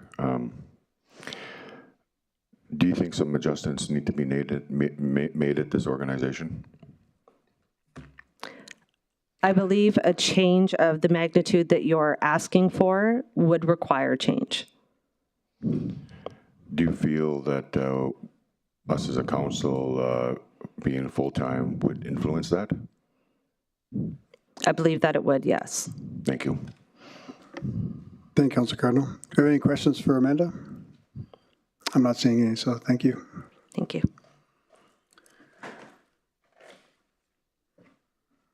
Ronald Peltier. And again, Ronald, if you want to say your name for the record, and you have 5 minutes to present, and just remain seated for questions. Good evening, Mayor and Council. My name again is Ron Pelche. Thank you for hearing me. Regarding the motion for full-time versus part-time, my honest opinion is I do not have enough information to make an informed opinion. There's been no cost, there's been no details regarding all the benefits of a full-time positions versus the part-time. I know there was some talk regarding all the very many issues, urgent issues that you deal with on a day-to-day basis. As a former municipal employee, I'm aware of some of them, and there's some that obviously have came to the media lately that are very urgent, very critical, that need a lot of attention. But is a full-time councillor position the way to address it? I don't know. I believe what's really required is for you to do away with the motion full-time versus part-time and actually direct administration to contract an independent organization or independent company to do a full cost-benefit analysis of full-time versus part-time. I think that's the best approach. That way, the facts and the evidence can be gathered about what are the pros of full-time, what are the pros of part-time, what are the cons of both, and get all the evidence together for everyone to look at them over and to make an informed decision and to bring that evidence, of course, to the public in a future meeting. I believe that is the best approach. Of course, it has to be independent. It has to be facts, evidence-based, and go back. And of course, it should also not only just be an independent company, but the independent company should be contracted to get public feedback. You know, well-informed public feedback, public forums, social media, emails, whatever. Where you can get the public involvement in that decision. It's a monumental decision on how we're governed as a region. Never before. We've had this region that's been in existence since, I believe, 1994. It was, or 90, I can't remember exactly year when it was formed. But even during the boom times, you know, we've always had part-time councillors. So why the sudden change? I know there's many issues. I know there's many urgent things going on. The economy's crap. We have, you know, you have lawsuits going on. You have personnel issues. You have, you know, land issues. We want to deeply work on reconciliation with our Aboriginal peoples. We have lots to do, and I understand that. But you as a council only have one employee. You have to remember that. So you as a council should not be directing administration. You have the council, you set the policies and procedures for administration to enact, and it's up to administration to do it. If administration are not doing their jobs correctly, then you have a choice on changing administration, but you know, that's only one position as well. Nothing against you, Henry, of course. I like you very much, but anyways. So that's about it, all I have, and I hope it's just independent. But also, if you're going to go full-time, you're going to need some policies, procedures about what that really means. What is the job description? What is the, some policy procedures regarding prohibiting outside employment, outside influence, policy procedures about appropriate use of equipment and IT, and appropriate management of your records and FOIP, just because that's my background, so I have to bring that up. But anyways, that's it. Thanks, Ron. And I agree with most of what you said. Very, very well said, and not scripted. So that's definitely from the heart and from your experience. I was going to ask you what you did. Now I know. Thank you for your presentation, Councillor Ball.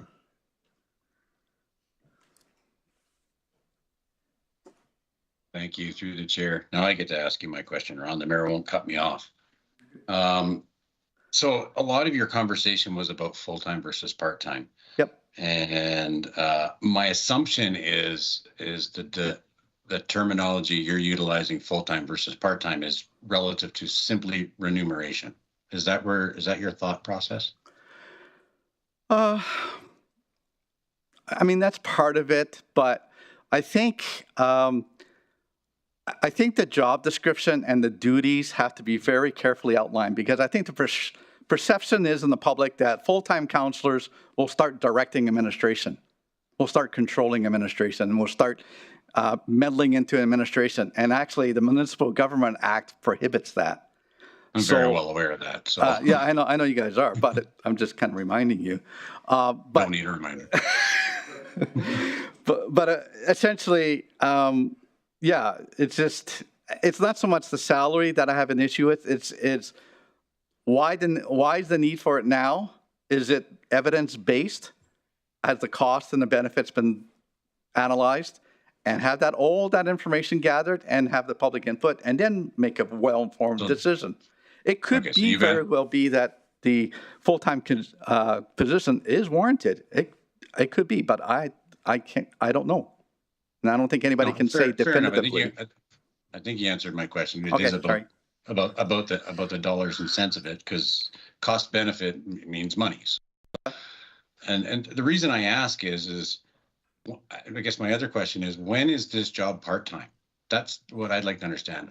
I believe they call it part-time simply to determine a wage at some point in time when they created this position. But I'll guarantee you there's nothing part-time about this role. I have no doubt. Yep. We keep calling it part-time or full-time. It's all time. So I'm not fond of the terminology in the motion that Councillor Cardinal's brought forward, calling it full-time, because it is. I mean, I can't get in front of council and talk like you are right now. I'm not allowed to do that as a councillor. You are. So anyway, it's just question, Councillor I think Ball? we're getting lost in some terminology. So I wanted to understand what your thoughts on part-time job is, because if it's part-time, do I work 9 to noon? You make a very interesting point. We're talking terminology, and again, there's perceptions of what is meant, but what is the reality of it? What is the difference between what you're doing now and what a full-time, quote unquote, is? And what is the difference? What does the difference mean for you as individuals? What does the difference mean for governance? What does the difference mean for citizens? And there's many of the citizens brought up really good points about the model of governance, the size of council, et cetera, et cetera, et cetera. That's kind of separate issues, but we could open up the can of worms and look at the whole thing. Right. And would you support, as I asked Renee, and in, I guess, an outside, I don't care if it's outside or if it's internal, but just a review of, like you said, the roles, responsibilities, time required to complete the tasks and to do these jobs. one of the things that I do know about our community is, yes, we do have more counselors. That's obvious, but we also have a significantly higher budget than just about everybody our size. So there's a reason for it. And we're at $611 million. Everybody else is Councillor Paul, under do you have four. a question for Ronald? I asked it in there, but I guess not. So I asked him if you could support that initiative. Pay attention, Mayor. I support the initiative to look at the issue more in detail than making a decision tonight. That's essentially what I'm saying. Thank you. Thanks, Ron. Yeah. Thank you, Councillor Paul. I appreciate it. Thank you. Thanks, Councillor Paul. Councillor Cardinal? Thanks for the presentation again. Have you ever worked a part-time job? Have I ever worked a part-time job? I can't recall. Maybe when I was a teenager, but that was too long ago. When you become full-time, do you think remuneration as an employee anywhere else other than city council would be remunerated? Not sure exactly what you mean. So I guess my question is, if you were part-time now and you became full-time, do you think remuneration would come with it? I would fully expect if the salary was hourly based, of course. If the salary was based on an annual salary, I guess it really depends on sort of the commitment to the actual duties involved. I'm not an employment expert, for one, in terms of part-time versus full-time. And once again, I don't really have an opinion either way. I just want more study done on what is best for our region, what is best for council, what is best for citizens. That's all I want. Well, you've come here today. Do you believe you have an opinion? Actually, I don't. My opinion is that more detailed facts and evidence needs to be gathered by independent person, company, to actually really examine if full-time is actually needed for better governance. I don't have that answer for you right now. No. No more questions from me. Thank you. Thanks, Councillor Cardinal. Councillor Boussier? Yeah, thank you. Through the chair, just thanks for the presentation, Ron. Yeah. I guess I could have asked Mr. Wells the same question. Does the budget numbers, just further to what Councillor Ball, does budget determine the difference between part-time and full-time? I believe it does. I mean, we're the largest municipal region, I believe, in the province. Someone correct me if I'm wrong. We have a huge project. We have, of course, the oil sands industry. We have a huge Aboriginal population. We have urban, rural issues. We have transportation issues. We have dangerous goods coming in and out. We have a lot of issues going in. It's an immense job. I'm not questioning the immense job of councillors. I was a municipal employee. I was involved with council quite a lot as an employee, so I know what you guys deal with on a weekly, monthly, daily basis, and the phone calls and the emails and the meetings and the citizens' irate social media posts that you guys have to deal with. It's an immense job. Totally aware of that. So a lot of factors go into whether or not it's just budget. But the budget is definitely a portion that you have to be considered, yes.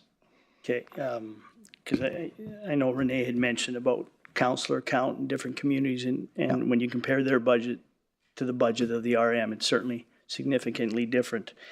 And I mean, I think I'm not the only one that speaks to this, but when you have a binder of about 1,000 pages or more thrown at you and you got 2 weeks to read it, and if you do, I'm fortunate enough I don't have a job, but if you're a full-time employment outside of the part-time counselor job that we have, it's impossible to read that much material in a couple of weeks and I don't doubt it. Right? I don't doubt it. Yeah. Certainly I support having a study done, and Councillor Stroud mentioned something about one being done. I know there was a review done of counselor compensation back on between 13 and 17, but I don't know if there was ever a study done on full-time versus part-time and hours and stuff. But I would welcome that, because I think for folks that have signed up for this job and were fortunate enough to be elected, I think it's a lot more hours than, we're basically told. You mentioned, I think, 20 to 30 hours a week or something on average, but it's a lot more than that if you're reading the materials, and I don't doubt it. You know what it's like, yeah. Yes, so I know was those just- council agenda packages are like, yeah. Thank you, Ron. Thanks, Councillor Boussier. Councillor Dogar? Thank you, Mr. Mayor. My reply is, just I want to reply to Ron, if you permit me. There's no question. Thank you, sir. It's a very nice point you brought it out. But probably you do not know each councillor has his own story to tell you. What are our commitments? Lance Bouzier rightly pointed out 200 pages and sometimes 300 pages. Probably I cannot read those in 1 month even, let me tell you, because my commitments are such. You see, I asked a time from only one man works for a CEO. I asked CEO's time, he said after 2 days. 2 days, I'm a trucker, I'm a taxi driver, maybe 2 days after, maybe at California, Toronto. So how can I meet these requirements? You would be astonished to know today I was free. Free in the sense that yesterday I was for Canada Day. My wife is sick and operated upon. I came back for Canada Day. 2 years we didn't have it. And this was a meeting, so I stayed past. I attended 2 meetings. And one of the councillors asked that I couldn't understand from which side the questions come, which department, where, at what level coordination is done. So I felt happy. Not that me, being the last one, somebody better than me also doesn't know these things, because these things have never been coordinated, never been explained in the true sense to us. So there is a lot of things we've done. I go to the extent that either it should be full-time. Councillor Dogar, thanks for that. But you want to ask a question now? I ask you the permission. Yeah, but it's either gone it on should be too much. full-time, either all million, I don't know how We many can get into millions that in spent on debate, mayor and Councillor Dogar. council, on legislative, it should be removed. Only CEO should. Point of order. That's upheld several times. Thank you. Councillor Cardinal?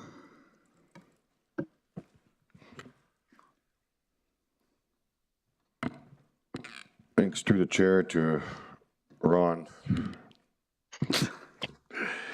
Do you know how important it is to sit at the table for reconciliation?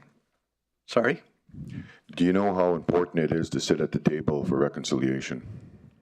I don't have any experience in it, but I'm not sure what the relationship of full-time counselor and reconciliation have to do with each other. Reconciliation is a vital job of all council, and you guys have passed that as a motion, and you have a strategic plan on reconciliation. You guys are working on towards that. It's very vital to those peoples, and I fully support it. And if full-time positions are absolutely necessary for reconciliation, let's see the evidence of it. That's all I want. Evidence, facts, opinions, outside corroboration, and the public input. That's what I want. Do you believe our municipality needs to be a reflection and a person that's a municipality that spearheads reconciliation? Do I believe that the municipality needs to be? It's not up to you. The municipality, you as a council, has voted for reconciliation and a strategic plan, and you're following it. And you and many of you and all of you have made actions on reconciliation, but I'm not sure what the. Is it okay if I clarify a little bit? Yeah, clarify. I'm just remind council that when the presenters are up, just ask them questions based on what they presented. But go ahead, finish, Councillor I Cardinal. did ask the question. You couldn't really answer it. You reiterate, yeah. I just feel that I've had time to be able to go to certain gatherings other than this, other than our council meetings in representation of council. And I'll tell you what, there's a lot that needs to be done in Canada, and we are going to be the ones that are going to be able to show it. And I want you to know that. So I thank you. That's what I mean, because a lot of those things need to be changed. Yeah, I support council's. I mean, most of your initiatives and projects and programs, not everything, but that one I definitely support. Yeah. Perfect. Not seeing other questions, Ron, but thank you for your presentation, and it's well thought out and excellent expression of what you see in the community. Thanks, Ron. Next, we have Michelle Lanslido.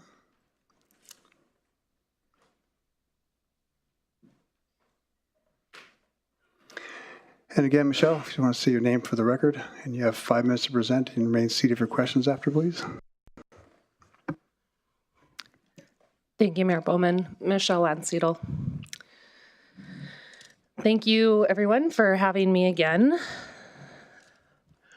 The Municipal Government Act does not make a legal distinction between a full-time and a part-time councillor, to the best of my knowledge.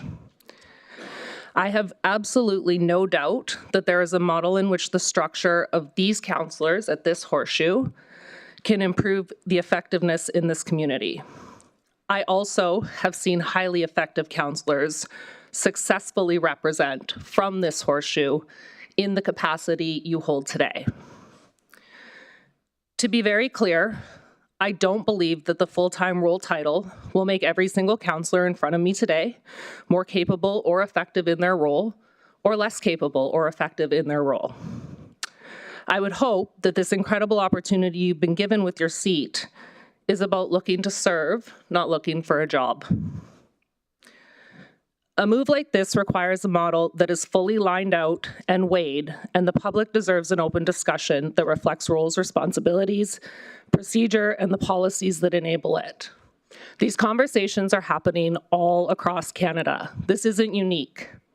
There are many peers in many municipal governments that this council could reach out to identify how they have gone about creating public engagement in the spaces for the questions that they are asking.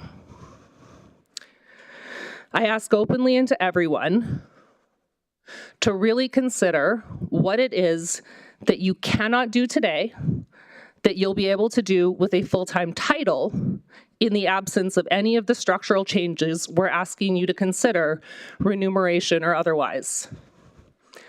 And finally, I would be remiss if I didn't acknowledge that moving entirely to full-time roles necessarily excludes voices like mine. There is a deep pool of skilled, engaged, and connected residents who have also built big careers that we love. I have to believe that there is a place at this horseshoe for our voices and those who are still building their big careers. I want to thank Councillor Stroud for reminding this body that work has already been initiated in this space in the past that did not bear the results you are seeking to make literally overnight. I implore this council to be deliberate in the work done around this motion because there is big work to be done. Thank you.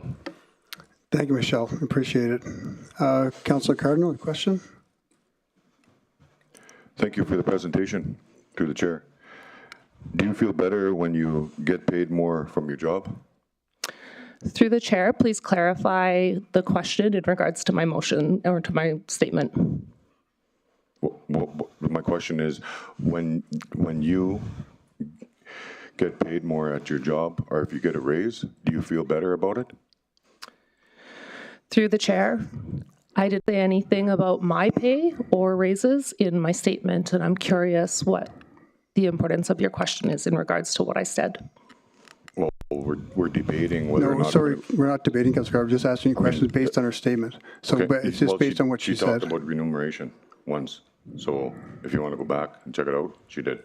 So I'm asking the question. Why can't I ask that question? That's all. I don't think she talked about her pay in her statement. Okay, but why can't I ask the question? Because it wasn't in her statement. Okay, all right, we're good to that. Councillor Boussier? Thank you. Through the chair to Michelle. Thanks, Michelle. I guess a couple questions. If it was a full-time position, I know you ran in the past, and I believe you're currently employed. So would you run if it was a full-time compared to what it is currently part-time? I would not. Okay. If the study comes back and says, you know what, it's full-time role, and I agree with you, I don't know if you're going to get more competent people if it's a full-time, because I think the salary for someone to give up a full-time job is going to be significant for them to leave their position to come do this job, I would think. So based on your just best guess, what would you think it would take for council compensation to convert someone from industry or maybe the municipality employee to run for full-time councillor? Thank you for the question. Through the chair. I think I would frame that back as there are a number of ways to encourage people from industry or other high-paying roles to run for a full-time position that wouldn't necessarily have to be about compensation. There are individuals in our industry that aspire to higher political office. This is a good place to cut your teeth and to get started. I would also offer that there are opportunities in the redesign of this council structure that allow for people who are full-time workers in their industry and in their jobs to serve in appropriate ways.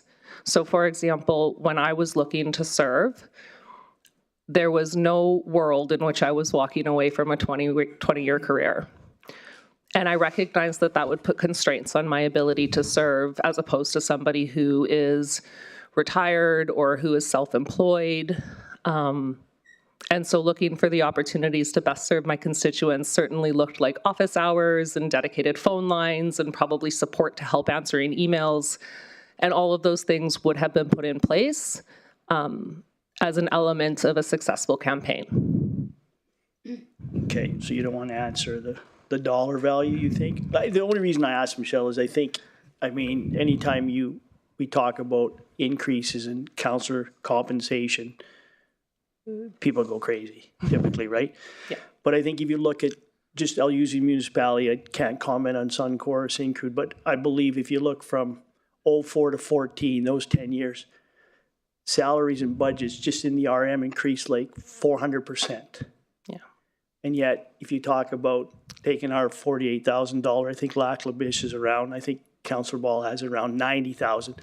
And I know the study that was done in 13 or 14, I think Jean Ouellette and a few other public members were part of it. And there was talk about council increases or increases in compensation. And for the most part, the public wasn't receptive to any kind of increase. And at that time, I think it was 30-some thousand with 1/3 non-taxable or whatever. And I think it's 46 now or whatever. But so I guess with this comes the public outcry when you just talk about increasing compensation. So I mean, I look around here for someone to take this full time. I don't think I'd run if it was full time. It cuts into a lot of other things, right? And I just don't think you'd have a bunch of people signing up from industry or to do this job unless I don't even know where the number would have to be. I was just curious what you thought. It would likely have to be high. And if I may, through the chair, just to speak to that statement, I think there's a couple of pieces that the constituents who are watching this, constituents who are in this room right now, have to be willing to break apart this conversation. Compensation is only one piece of this total restructure that is being proposed. And I think on one hand, we are hearing that it's not about compensation and it's not about remuneration. And on the other hand, it is a clear and significant element of the conversation. But I think that the community needs to understand the effort that goes into the role that you are serving in, the responsibilities that you take on with it, and that if there is going to be an increase in remuneration, that it is based on a clear and observable and transparent responsibility that is measurable and that can be validated. And those things, I think, will bring the conversation closer together. Okay, thank you. Thank you, Councillor Boussier. Councillor Ball?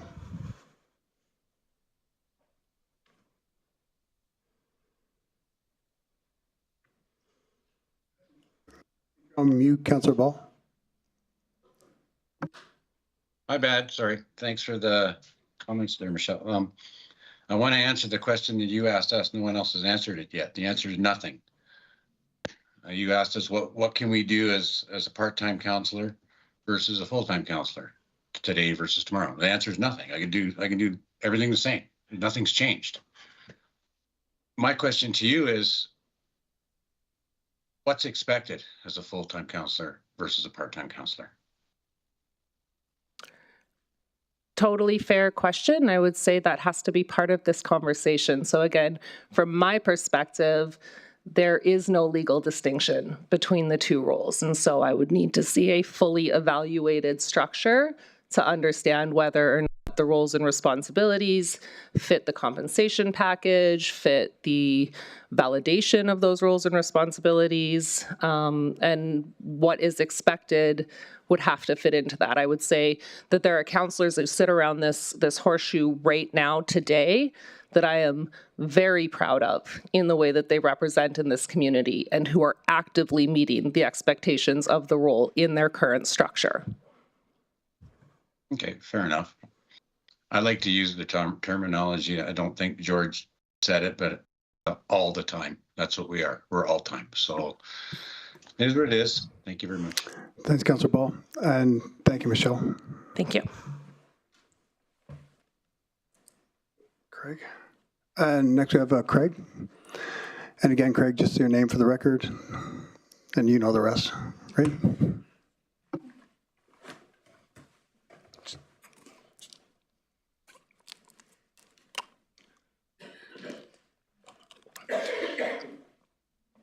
Good evening. I'll introduce myself again for the record. My name is Craig Milley. I'm the president of CUPE Local 1505, and I've been a resident of the RMWB for 22 years. Anytime the union comes to council to help with matters regarding administration or any part-9 corporations of the RMWB, we continue to be told the same thing. Council is unwilling to assist as it may constitute interference in operations in accordance with the MGA. We had many members come here every council meeting after the union was served with notice of elimination of more than 450 jobs. A few of you acknowledged their presence, but they were largely disregarded and ignored. Council was unwilling to publicly express their support for these workers whose jobs were in limbo, nor were you willing to address the fact that the ASDO was riddled with inaccuracies and misleading information because that would somehow violate the MGA. It is clear a number of you not only disregarded the appeal of employees, but supported the elimination of their jobs and for contracted services. Although we're unable to ensure there would be no reduction, or although we were able to ensure there will be no reduction for full-time employees, there's still one complete work area of full-time employees, the cell guards, who have notably been credited for taking the workplace from a substandard service level when it was contracted to gold standard, are now accepting that they will be redeployed throughout the organization to alternate positions and separated from their co-workers due to elimination of their positions. When I addressed council in November 2023 during budget discussions expressing concern of skilled trades workers leaving the organization as a result of receiving only a 1% increase over the past 7 years, it was clear that none of you were aware that you were misled by administration during ratification and believed all employees received a 9% increase. You have not come forth in trying to resolve this issue to date. In fact, one of you expressed that these employees do not need pay increases, that being told they're doing a good job is better than a raise, it's worth $1 million. We are currently at an impasse in collective bargaining with Rotary House, a subsidiary of Wood Buffalo Housing, which is a part-9 corporation of the RMWB, as these employees have not seen an increase in 7 years, and the corporation is unwilling to provide an increase for another 3 despite increased cost of living. Again, council remains silent. We have heard councillors express on June 11th that a councillor express on June 11th that his motivation for the positions to be full-time was primarily financial gain, as he was making $10,000 per month from his house and driving truck in Edmonton prior to being elected. This raises the question, was he truly residing in the RMWB as required to be eligible for candidacy for 6 months prior to the election? Administration, under the oversight of council, allowed bonus gate scandal to occur at the expense of more than $1 million of taxpayer money. And now we're expected to believe Ms. Donnelly was the sole mastermind and all other recipients had no idea payments were unlawful. Although there may have been a few unaware, when directors who are required to present detailed budgets transparently were unaware, the directors of legal and legislative services were unaware, the negligence or ignorance to legislation and law is troubling to say the least. We have heard councillors express that they would have a better ability to oversee administration if these positions were full-time. Apparently, have the inability to address these issues with administration due to the MGA. I struggle to understand how having more time to not be part of the solution is going to provide any additional benefits to the workers or community. If a transparent external feasibility report was completed, it could provide clarity on the benefits of expanding these positions. However, all we have at this time are personal opinions of council with no supporting documentation and a history of not supporting the very employees and residents of this community. Previous councils have had the ability to keep this organization operating efficiently through boom and bust, flood, fire, and pandemic with the current part-time structure. At a time of significant cutbacks in fiscal responsibility, a change to the structure that would ultimately result in significant increases to compensation without appropriate supporting documentation appears self-serving and irresponsible. Elected officials should morally and ethically abstain from any motion that there is personal financial gain, which in this case is all of you. I strongly oppose the motion of council positions to be changed to full-time. Thank you, Craig. Do we have any questions for the presenter? I'm not seeing any, Craig. Thank you.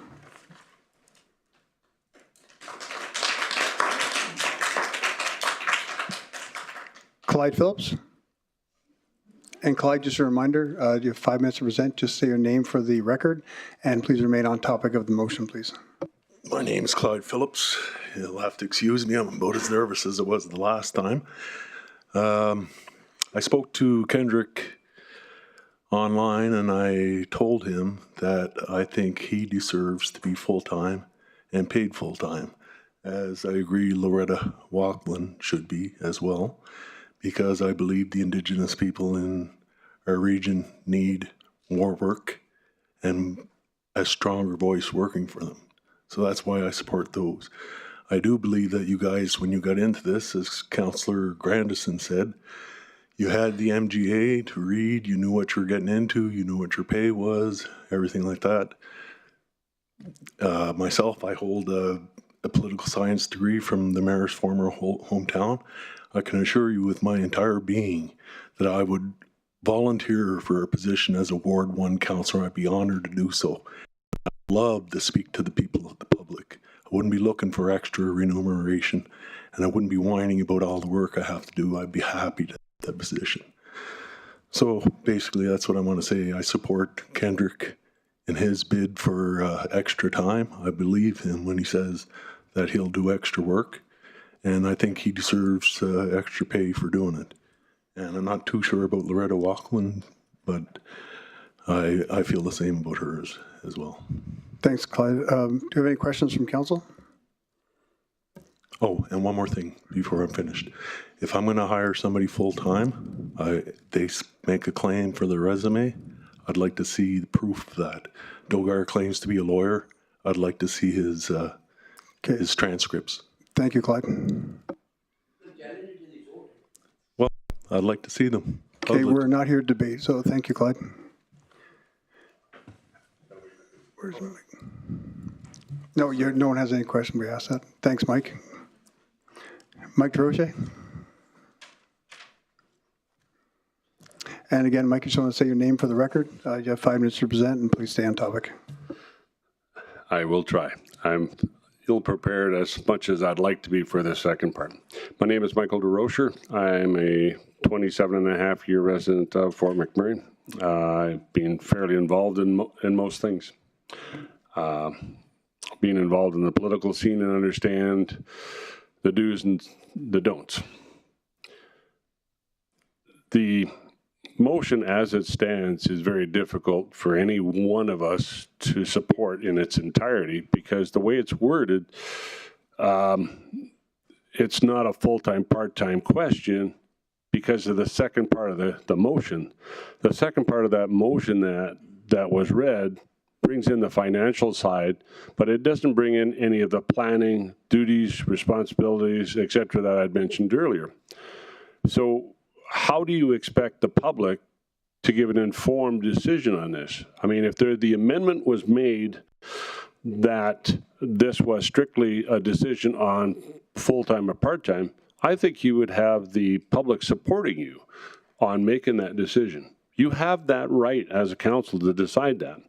But it also can't be immediately, because once you make that decision to go full-time, then you have to work out those details I had mentioned in my first presentation. There is an awful lot to do. There's an awful lot for administration to do. They need time. This is not something that happens overnight. We talked about, there was a lot of discussion earlier that I heard on budgets. You know, we had a $1 billion budget, and we were building infrastructure, buildings and stuff over and over and over again that had 25, 30, 40-year lifespans, and those were commitments that this council is stuck with right now. This is what your CEO, Henry Hunter, has to deal with. So your budget has shrunk to $600,000, but over half of that is infrastructure that you don't no longer have a say in. You have to make those things work or you're going to shut them down. That's your only decision, to keep funding them till they're complete or shut them down. So when you're talking about budgets and you're looking at that big balloon number, that's not the realistic number that most places have to deal with. Some of it, but not all.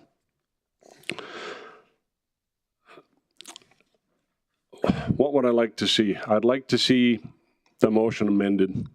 I'd like to see it read that we simply vote on full-time or part-time, and that administration look at the requirements needed, the best practices moving forward of what is required if we do go to full-time. This gives them time to do it, allows you to make the motion and proceed forward on your motion, but allows the proper steps to take place in the meantime. You've heard many people talk about, and very elegantly, a lot of the different things. You know, Councillor Lance Bussier talked about wage and was kind of pressuring Michelle for a number. Well, if you look at the qualifications and the skill sets and a matrix that you may want for council members to represent this community, not everyone here would probably make it. But those people in the town that have those qualifications are making $200,000, $300,000, $400,000 a year. You can't pay a councillor that, right? Realistically, the mean average is going to be somewhere around $100,000. How many people are going to lose that? A mechanic in this city, this municipality, makes $250,000 to $350,000 a year. That's a mechanic. Engineers don't typically make more than $250,000, $300,000. Like I say, when you start to break it down, the realistic thing is this position is about service. It's about making what you want to do for this community, doing them changes. Politically, there are gains that you can sometimes get. But if you do it wrong, you can also set back your career. And there's not always a right way or a wrong way. It sometimes just is what it is. So I think I'll cut it short there as far as my piece goes, that, you know, I think without the amendment, this can't go forward. Thank you, Mike. Do we have any questions from council? I'm not seeing any, Mike, but thank you for the presentation. Appreciate it.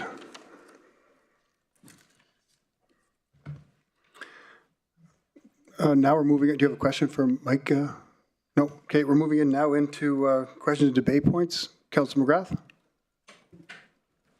Thank you, through the chair.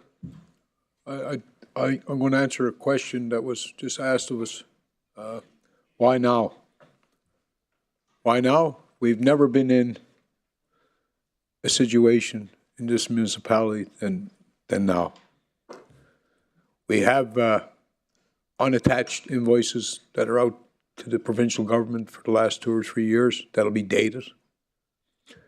The intent on supporting Councillor Kendrick's motion, me, it's not monetary.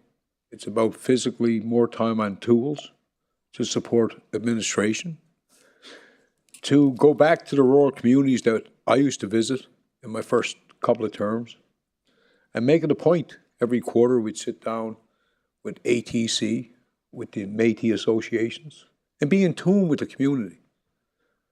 Myself and Lance went out to rural, and there's, you know, water issues, landfill issues, and that's the time you need to put in. So I can say that I've graciously watched thousands of kids graduate. We have the highest graduating Indigenous kids in the nation. And sir, Holy Thursday, I felt for you and the rest of the people that I worked with for years. When it comes to supporting people's bread and butter, mom and dad, I've never lost my way. What will full-time do for me? It doesn't change my life any, because this job has been full-time since 13. There's no budget implications. We have all the support we need, but I think that we need to support our mayor. We have levels of government that have left the building. We have Power 9 corporations that are, as I say, you'll see in time, that are hemorrhaging. So you have to make a decision not to be popular. And I'm reminded of a story from 1950. I used to sit over with Mrs. Jeans or Mr. Hills, the Washcos, and learn what our shortcomings were. We're going to run a sewer line down Franklin Avenue. The whole town was a bust. Sometimes when you're in this seat that you're given to serve 4 years, be true to yourself, be true to your electorate. When I first came to the city, myself and Lance and Sheldon gave ourselves a councillor corner. Mike DeRouche never missed one. We gave ourselves day and night. Fire came, we knew we needed help, we did it. And why now? Well, I guess we are the third largest budget in Alberta, but painfully, we are the most spend per capita in the nation. Where other municipalities are averaging about $2,000, $2,200 a head, we're at about $6,500. So it's pretty easy for industry to go to the government and say, hey, those guys in McMurray, man, they can sure blow the cash. Why now? When you sit down with CUPE and you hear your stories, but you know that negotiating for you is going to better them in the end, you know it's wrong. You know, when there's land that's up for sale and there's no contracts and we do it in the public, that's wrong. So oversight, I'm not here to tell Henry Hunter how to do his job. I'm here to represent the people that are not here tonight. People that gave me a life back in 21, and God knows we've had some tough times around this table. But at the end of the day, I can tell you what I've done last week and the week before. I supported what I thought more time on tools, more time to lobby governments, more time to do your job as a councillor. And I benefited because I think between the Klemkes, the Cornelsons, the Hills, I work for family businesses that afford us the time, you know, and Ron, I'll say you were a gentleman here when I work with you, or you're looking for me all the time. You always treated me well. I got nothing against administration. I just think that when we start to build a dike in 2013, it was going to be $52 million. And now we're looking at one section that's going to cost us $80 million. And we're not checking with our neighbors next door. Yeah, that drives me back in this seat. And I buried a guy a few months ago, Guy. He never done what was always popular. We are the third largest budget in Alberta, but our purse and our take is shrinking and shrinking and shrinking. Why now? Well, we just found out we don't follow some of our procedural procurement practices that we fought for, so that the locals benefit. Why now? Well, we got 1 year left, but there's a few items that if we don't get them done before our term, they're stale, and then the community misses millions. So For me, this is not monetary. If it was monetary and affecting budgets, we have a big support here on the 7th floor.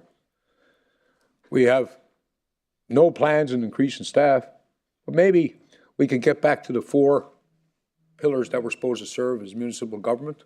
And municipal government is government that's closest to the people 7 days a week. And it doesn't do my heart well to know I'm in my 3rd term, and this is the worst I've ever seen it, because the decisions of the fly-by-nighters and the organizations that come, set their roots and took off, they're gone. And we're the 11 people, we're going to try to make it right. Yeah, and I don't talk clearly all the time. Maybe I'm mobile, maybe I wear sweatpants, but I bloody well know the people that gave me a life. And I miss Miss Jean, Miss Verkel, because I get my food from the soul of the elders, knowledge keepers. And if I was wrong, I was wrong, and I spent a lot of time drinking that away.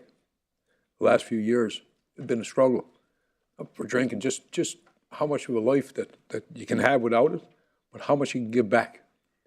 And what kind of got me off of this was these 11 people here, 3 salaries get more than all of us. And it's not you don't serve this office for money. Because as you know, Ron, you've been around, you'd be a poor man. You wouldn't be able to provide for your family. Sometimes it takes away, but that's the decision you make when you run. I never swayed from the day I got elected to now, and I'm not going to sway tonight, because I think that you gave me a job that others wanted, that others think is easy, and I can't wait to retire next year from politics and come back and see some of you guys in this chair. What I'm trying to do is leave you a little bit of shape that we weren't in yesterday. Nothing about money. Thank you. Thanks, Councilor McGrath. Councilor Stroud? Thank you, Mayor Bowman. No, I do not agree with this motion. As I stated when this motion first came forward and I voted against it, there needs to be public input, benchmarking, and further discussion. The further discussion would be an independent review, which would include consulting with residents and benchmarking with other municipalities to see if it's required. The results of this independent review should be for the next term of office. I was in full agreement when I was elected this term to be a part-time councillor with the compensation as per the council policy. Be a bridge between the communities and council and strongly advocate and work for our residents. If the majority of council passes this motion and expects a salary increase, I will not take the salary increase.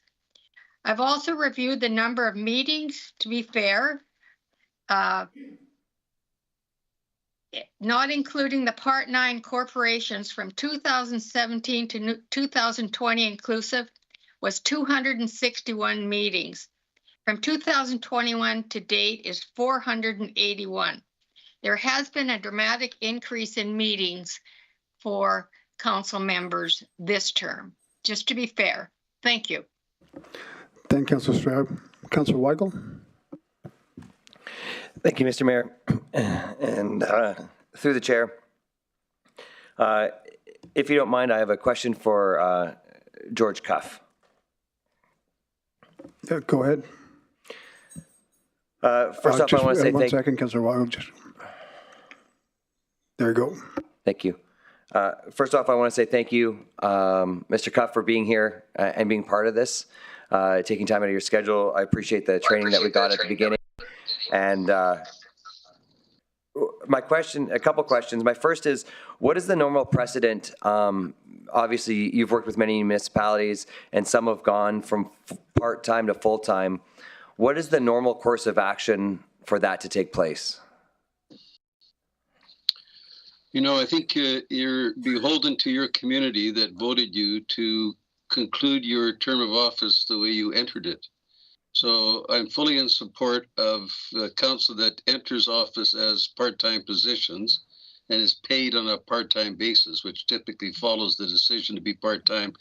I'm supportive of you concluding your term the same way. I'm not opposed to council considering full-time status. I'm just, there's a lot of good discussion this evening that points to the fact that you need to have a full review of the factors to be involved and the considerations to be involved before you plunge ahead and then ask yourself, gee, did we cover that point thoroughly? Did we understand what we were getting ourselves into? There's a whole lot of implications for being a full-time councillor that I think have yet to be discussed. And I think those questions and considerations should be a part of your discussion before council makes any decision to proceed to full-time. So I think what, you know, if you're going to do that, I have yet to see a council make a decision to go from part-time to full-time and have that warmly received by the public who voted them in as part-time councillors. Typically, the money follows the position. You're going to be looking at increased salaries. Typically, the salary for a full-time councillor would be probably 60% on average of what the mayor's salary is. And it could creep up from there, particularly if you're going to full-time status. So this is not an inexpensive choice. It also has a lot of implications in terms of people that have other full-time jobs. If you're saying to people that right now are working full-time in the oil patch, we want you to come in and be a councillor, but by the way, it's full-time, and we're paying $75,000 or $100,000 to be in a full-time councillor position, and you're saying that to somebody that's presently making north of 200. It's a pretty tough swallow when they've got family members that are dependent upon a salary that they've managed to get themselves to. So there's a lot of implications to what you're talking about. I think it has a big impact on all of you. I congratulate you for having the discussion. I thought your motion of June the 11th was premature. Regardless of how well-intentioned, it was simply premature, and you need to have this kind of discussion before you proceed. I think you probably need to have a proper study done. I'm, by the way, not volunteering, nor am I putting my hand up, but I do think you need to have it thoroughly reviewed before you proceed on that trajectory. Thank you, Mr. Cuff. Just as an to make a part of the education here, would you be able to give us one or two of those major implications of full-time?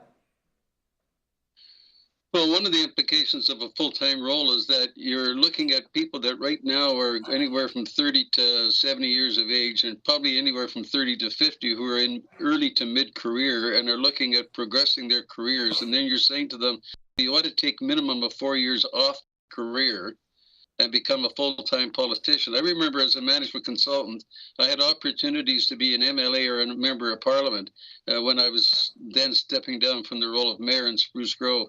I didn't want to do that because it would stop me from being a full-time management consultant. I'd have to give up my career, set it on the shelf for 4 years, and then try to convince people that what I learned in Parliament or what I learned in the legislature was equally valuable to what I would have done as a management consultant.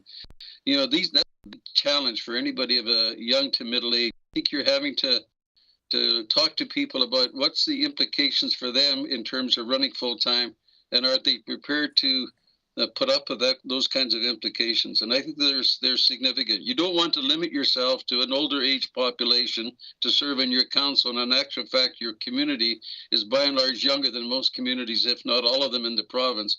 You want to be representative of the people that you represent. You want to have all of the names and places at the table. And I'm not sure that's going to be accomplished by having full-time. I think the point that I made during the orientation is that all of you, quite frankly, technically are full-time the moment you put your hand up and say, I'll be a councillor. You know, the citizens don't ask the question, are you on duty today? Or they phone you in the evening and say, gee, I hate to call you after your work hours. They never say that. They simply plunge ahead and ask you the question. You're on duty from the moment you wake up to the moment you go to bed, as one of the councillors said earlier that repeated my comment. So yeah, you are full-time. It's just that you're getting a financial pat on the back. What councillors' compensation is not compensation in the way we understand compensation in civil society with regard to salaries being paid for jobs done. What the compensation is, including the mayor, is a financial pat on the back. It's called an honoraria for good reason. It's a financial pat on the back. It is not a compensation that, gee, here's the mayor whose role is very significant, but the role is getting paid about a third of that as your CAO. Well, if the role of the mayor was the most important job in the community, the mayor's job would be 2 or 3 times that of the CEO or any other senior staff member. It's not true. No, it's not true right across Canada. This is a honorary position. Being a councillor is an honorary position. It's never been intended that you use this as your full-time career, including cities of Edmonton, Calgary. Those folks aren't making enough money to be full-time politicians. And some of them have still got other jobs where they have roles as lawyers and accountants and so on. They've got other income coming in, I'm sure, in a lot of cases. So you need to be really careful about how you approach this, because the tone of this in terms of what's full-time, part-time, you can be full-time and be or part-time and be the absolutely busiest part-time person I've ever seen. I remember council members going out and talking to the community and being involved in every event and going to all kinds of service clubs and all of that kind of stuff. Those are important positions to be held in a community. Are you getting compensated for it? No, you get a pat on the back from people who say, thank you for showing up at our 50th anniversary event. Thank you for being a part of the parade. Thank you for coming to our Kinsman Club. All of that is community service. It's not about community pay. And somehow we need to get that clear. Thank you, Mr. Cuff. A couple more questions, if you don't mind. I appreciate your answers. So in your opinion, the difference between a full-time councillor and a part-time councillor, really the role would not change minus the difference of compensation. Yeah, the problem is you give a public expectation. And right now, when you say we have a part-time role, people expect the fact that you're allowed to go out and earn a full-time salary somewhere else. Now, some of you could be retired, and that may not apply. But quite frankly, if you're not retired, as citizens would say, well, you're a part-time councillor. We understand that you work from 9 to 5 or from 7 till 7. We understand that. We understand that you drive truck. We understand you're not available 24/7 in the community. We understand that, but we still want you to be our councillor.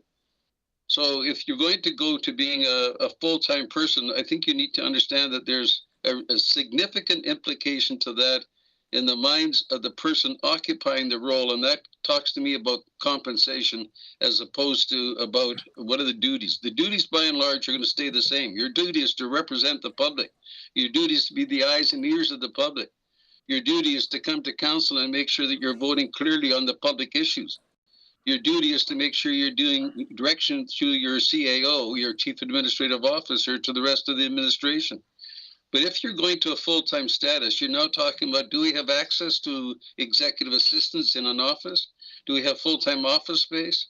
There's a number of implications that I think need to be thought through before you jump to the pumps on that issue. I think the decision should be properly vetted and reviewed and discussed and then presented to the public as a part of a referendum during the course of an annual quadrennial election, which is not until October of next year. Thank you. I appreciate that. I want to qualify my next question just in case the mayor may think I'm talking about something different. I do have a question about waiving the weight of motion, and the reason, Your Honor, that I'm bringing that up is the fact that I talked to people from the galley and as well as conversations with councillors and others that they did not understand the process tonight, that when we reconsidered the motion, that we would be putting this back on the floor immediately. So there could be the same expectation or understanding that we are not giving the public an opportunity to come and talk to it at this point. So I would like to ask a question about the 2 weeks. That's allowed. Thank you. Mr. Cuff, in your opinion, what would be the proper precedent, or why would we as a council be able to waive the notice of motion in general? Well, when you think about notice of motion, the reason you have a notice of motion is to let people know that you're going to bring something forward at a subsequent meeting for a discussion. That's a notice of motion, is to give people a heads up. I'm going to present the following motion recommendation to council. And the reason I'm telling you now is that I want to see it being on the next regular meeting agenda.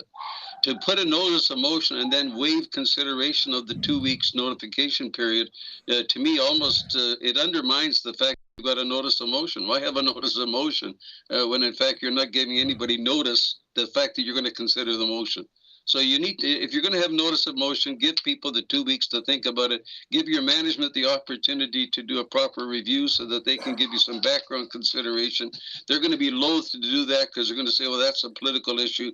I would argue they need to say, these are the consequences of what you're getting into. These are the questions that your management team has. This is the impact on your CAO. All of those things should also be considered in any kind of consideration. You're better off to have a public engagement strategy to look at this. You're better off to have 2 or 3 evenings given over to just this topic for people to come in like they are this evening and make representation on the issue, and councillors sitting there in a position of being a gallery to listen to the input and perhaps not even ask questions, but to listen to the input for what people are saying are of concern to them. You need to have a proper engagement strategy to do that, and it probably goes well beyond having a public gallery. It goes into whether we have questionnaires out to the public and so on. You probably need a public engagement expert to figure out how best to be engaged with our Wood Buffalo public.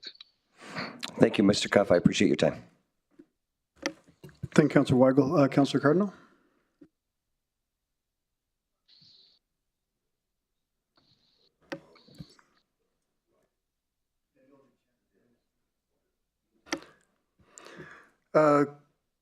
Councillor Ball? Thank you, through the chair. I just had one further question for clarity for Mr. Cuff, if that's okay. You had mentioned 60%. Was that for councillors for full-time or part-time? As an average, I guess, general number. Yeah, regardless of full-time versus part-time, I would say my experience has been across Canada, and this is a number that's been quoted to me quite regularly, is that a councillor's compensation, if you had, for example, a community of 30,000 people, the mayor's compensation is typically in excess of that of an individual councillor who's typically being paid between 50 to 60% of what the mayor is receiving in terms of compensation.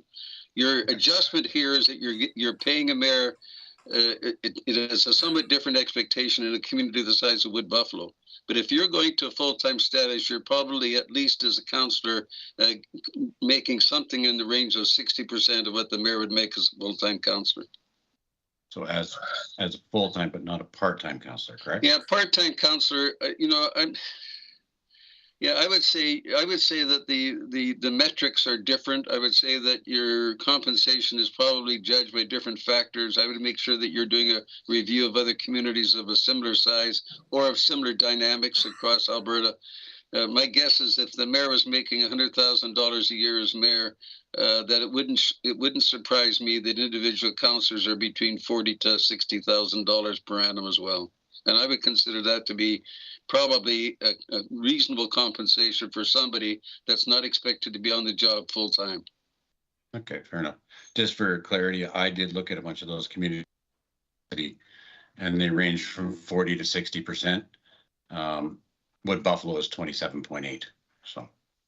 Yeah, and to me, the argument about should there be an adjustment in compensation is a reasonably good question.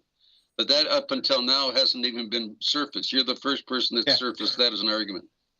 Yeah, well, it's not an argument, just what it is. Well, then, thank you, somehow prior councils have put a lot more emphasis on volunteerism than they have on being reasonably compensated. Yes, sir. Thank you, Councillor Ball. Councillor Stroud?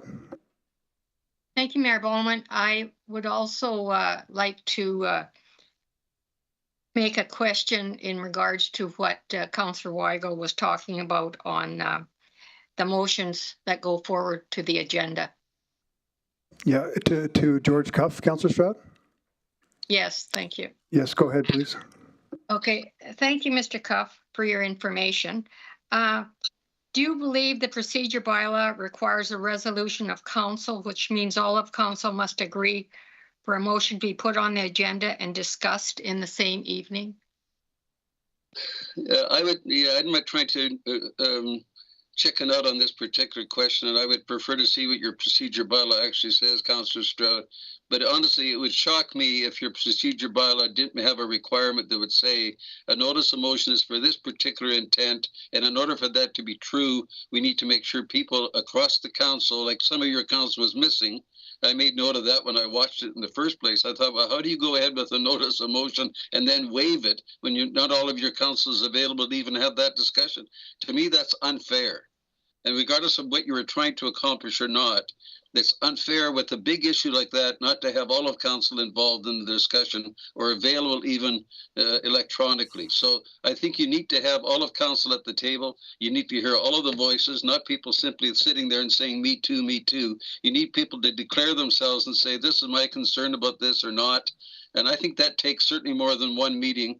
You need to have this looked at a lot more depth than simply, this is not a fly-by-night exercise. This is a much more substantive issue than what I think is portrayed otherwise. That is, and no disrespect to the people that spoke in favor of it at the last meeting, but this is a substantive issue that has a number of implications to it administratively, legislatively, and for the community as a whole.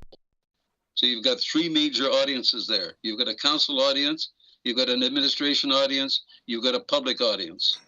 And you can do those in reverse order. So you need to make sure that you've properly consulted, and I don't think you ever accomplish that by having a round table and people saying, here's what I think, and let's go ahead. That never works. It doesn't fly. I agree. Thank you very much. Thank you, Councillor Stroud. Councillor Grandison. Thank you, Mr. Mayor.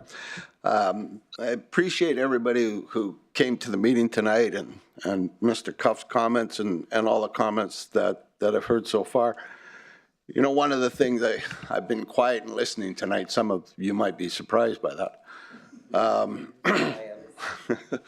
But the reality is I've been wanting to listen to the rationale that people have. And having done that tonight, I'm even more clear on my decision from June of not supporting this motion, because I said then it requires a third party of experts that are not me to determine what ought to happen outside of the scope of me.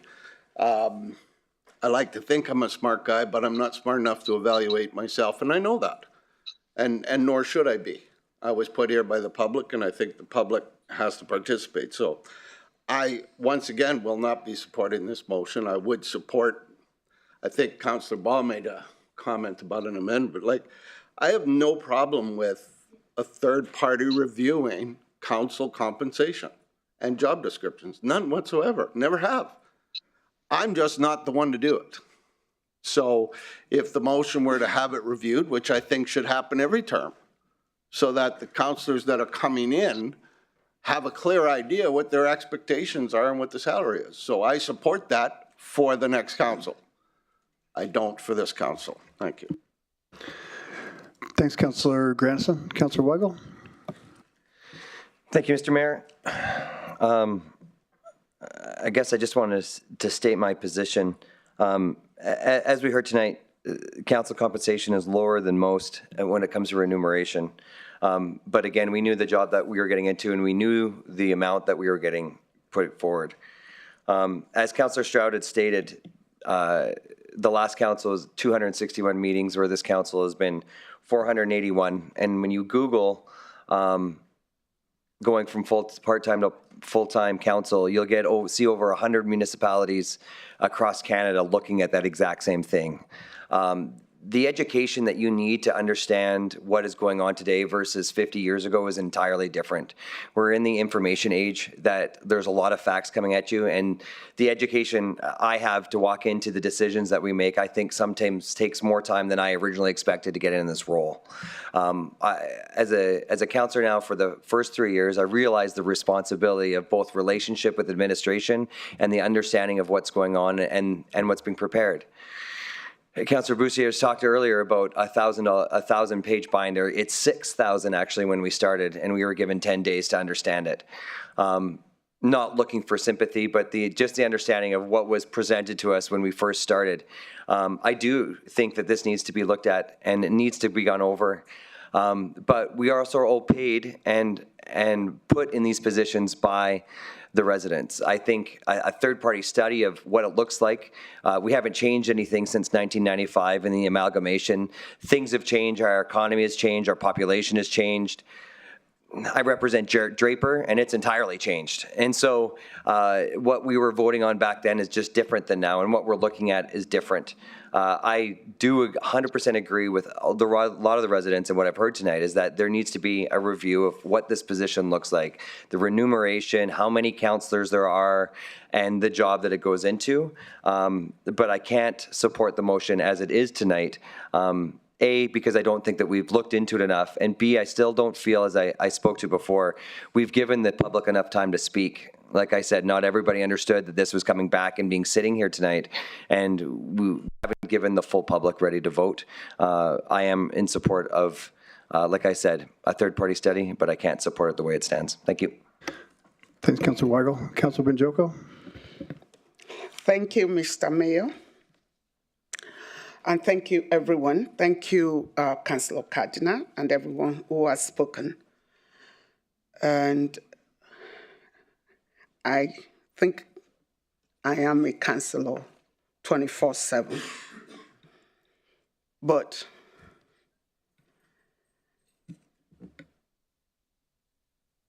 I'm not able to support the motion to change overnight. I believe in due process, and I have decided to be humble enough to accept the need to change the strategy, and therefore, I think we need to do it right. We need to allow benchmarking. We need to check best practices, including the time for implementation.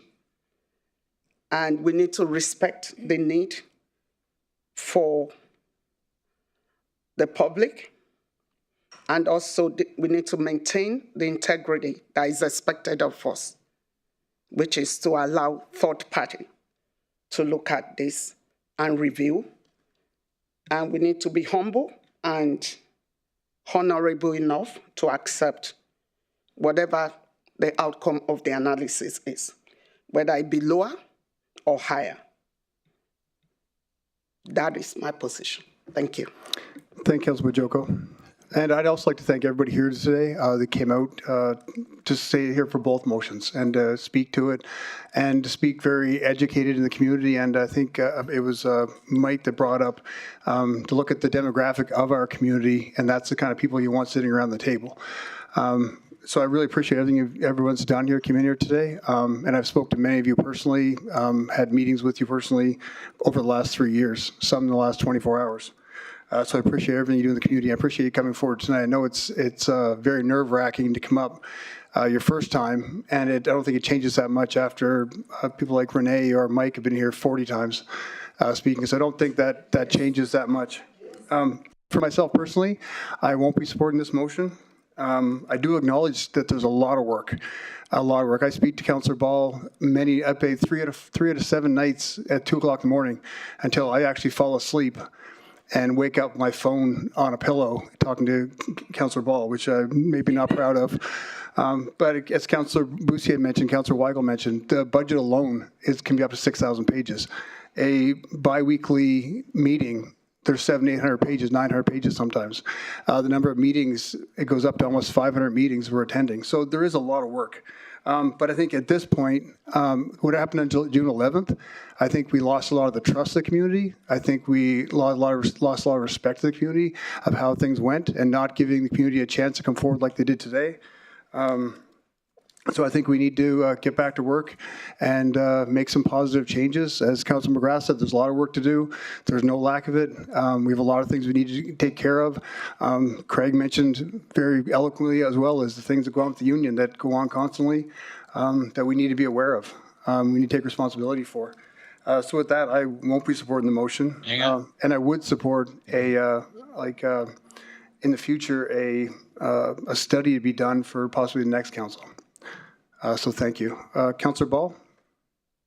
Sorry, didn't mean to interrupt. I thought you were going to go somewhere I did have a question for Councillor Cardinal, and I don't know if we can do this, but is Councillor Cardinal acceptable to a friendly amendment as we've discussed tonight to add that third party piece to it? To the motion. Otherwise, it just dies here tonight and we end up bringing it back.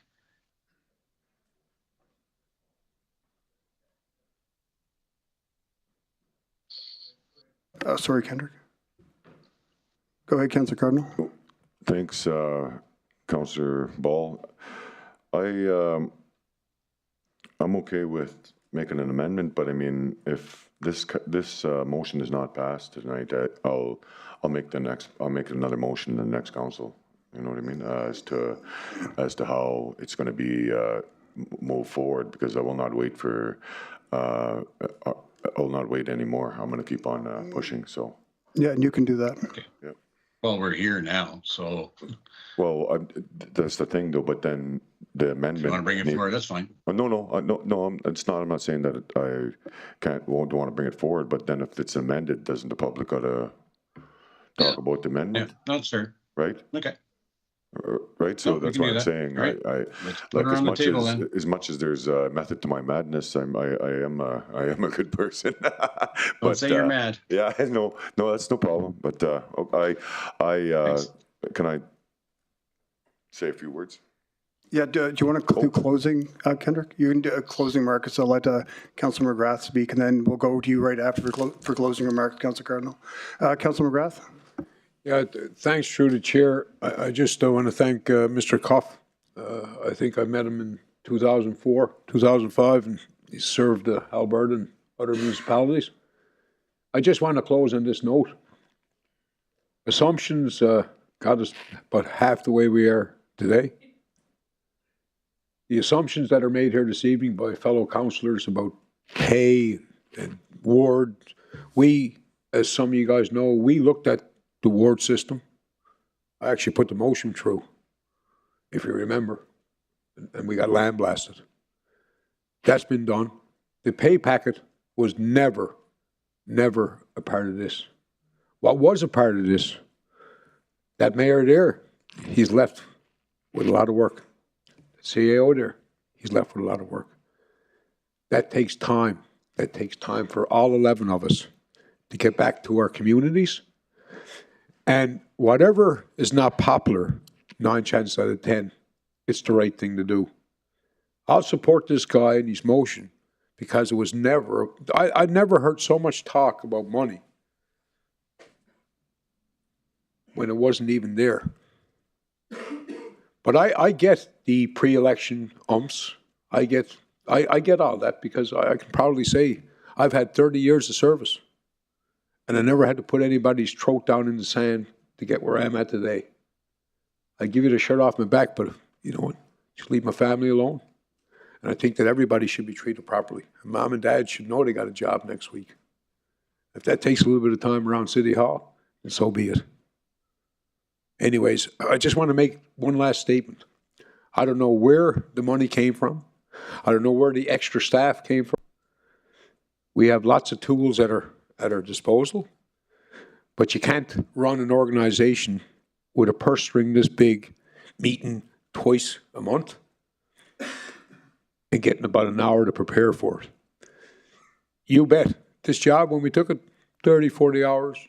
Some people put in 60. Some people spend their life going to events, as Mr. Cuff can tell you. But at the end of the day, that person that spends their life going to events, chances are they're left with nobody. And that's what elected office could do to you if you let it. And turning the gun on each other, you're playing into the hands of God knows when. But it was never a dollar mentioned. But all we talked about all night was money. Money's the root of all evil. And I hope someday you go back and feel good and take the opportunity to kick a guy when he's down. If that's what makes you good, then I guess I'll never be that guy. Thank you. Thanks, Councillor McGrath. Councillor Banjoko. Point of privilege. Point of privilege, please. And we are calling for a little break. We would We'll like to take a 5 minutes. 5-minute break, so right at 5 minutes. No, we'll come back.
Okay, thank you, everyone. Welcome back. In closing, I'd just like to have Councillor Cardinal, you can, some closing comments, Councillor Cardinal, before we vote.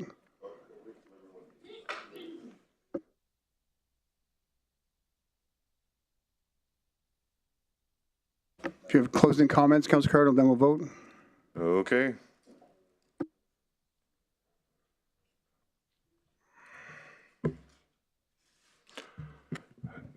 Thank you, Mayor. I got a couple questions actually for administration before I move forward. Last year when we did our independent review, what did it consist of?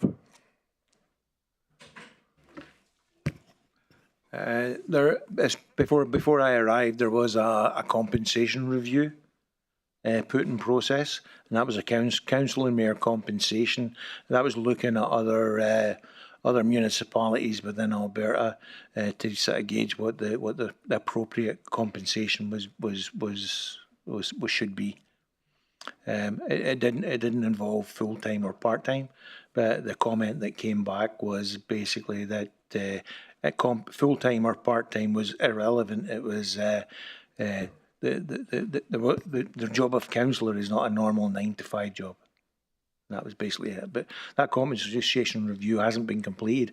It did get put on the back burner when we were dealing with the union on our efficiency issues while we were dealing with them.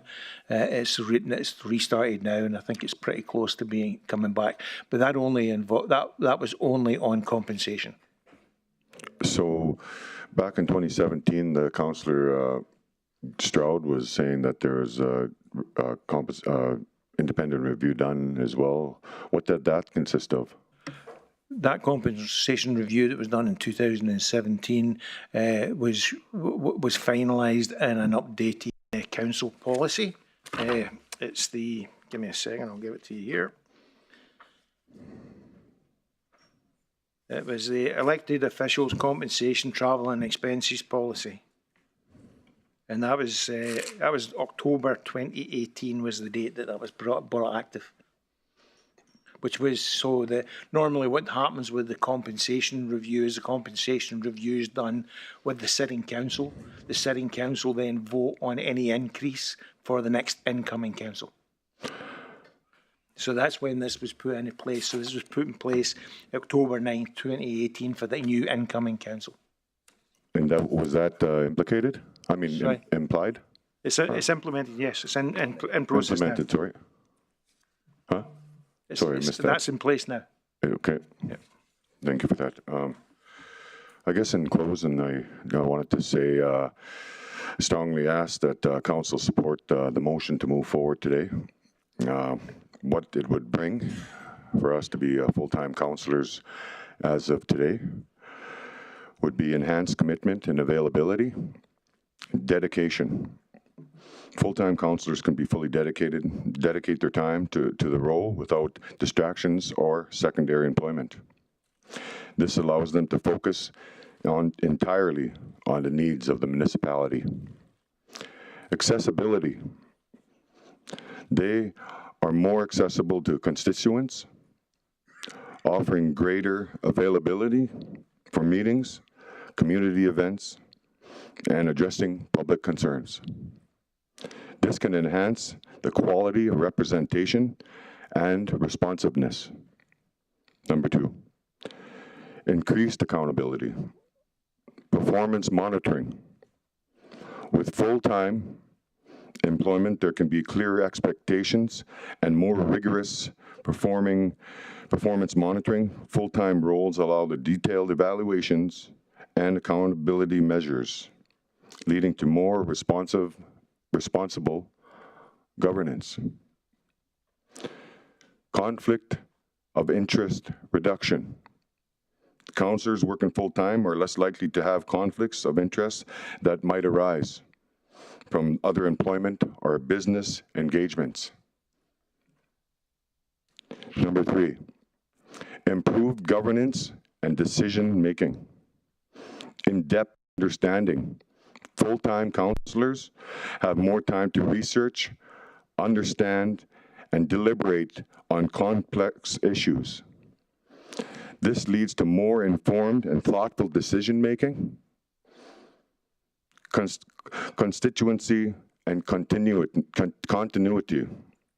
A full-time commitment provides continuity in policy, discussions, and implementations, avoiding gaps and inconsistencies that can arise with part-time councillors balancing multiple jobs. Professionalism, number 4, and expertise. Skill development. Full-time roles enable councillors to develop and hone their skills, enhancing their expertise in municipal governance. This professionalism development translates into more effective leadership. Attracting talent.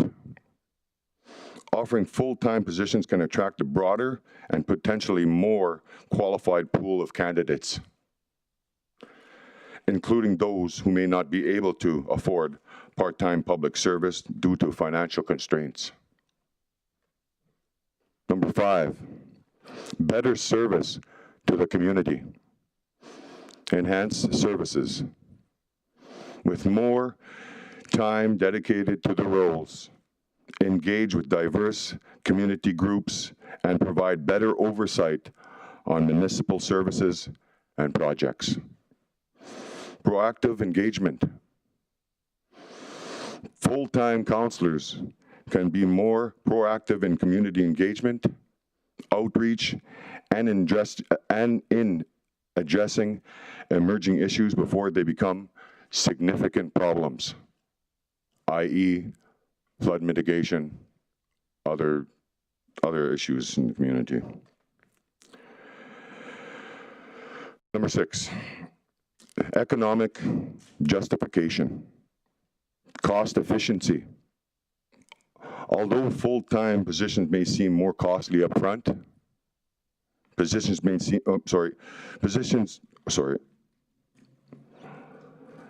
long-term benefits of improved governance and more effective policy implementation can lead to greater economic efficiency and saving for the municipality. Value for money. Constituents are likely to see the value in having councillors who are wholly dedicated to serving the community needs, potentially leading to higher public satisfaction and trust in the local government. Adaptation to growing municipal number 7, adaptation to growing municipal demands. Complexity of urban management. As municipalities grow, as my colleague had mentioned, and urban issues become more complex, the demands on councillors increase. Full-time roles are better suited to meet these evolving needs effectively. Crisis management. Full-time councillors are better positioned to handle crises or urgent issues, providing timely and effective responses without constraint balancing another job. Number 8, enhance collaboration and coordination. Interdepartmental work. Full-time councillors can spend more time collaborating with different municipal departments, leading to more integrated and coherent policy development and implementation. Stakeholder engagement. They can also engage more thoroughly with various stakeholders, including businesses, non-for-profits, and other government entities, fostering stronger partnerships and community ties. By transitioning to full-time councillors, municipalities can benefit from more dedicated, accountable, and effective governance, ultimately leading to better outcomes for the community. I'm committed to the success on building the foundation of this organization from the ground up, and I will commit to that. And I strongly, strongly recommend that that I have the support of my fellow councillors in voting yes to full-time, and we will make sure that we are accountable and in place, and the structure is imminent. I mean, imminent? No. Anyways, yeah, thanks. Thank you, Councilor Cardinal. So I'll call for a vote.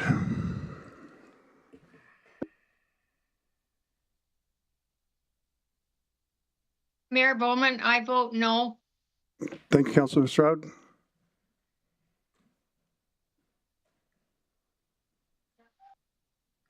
Not coming up on my screen.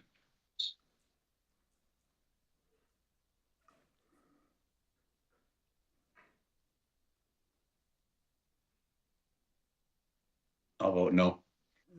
Thank you, Councilor Ball. Pull it down.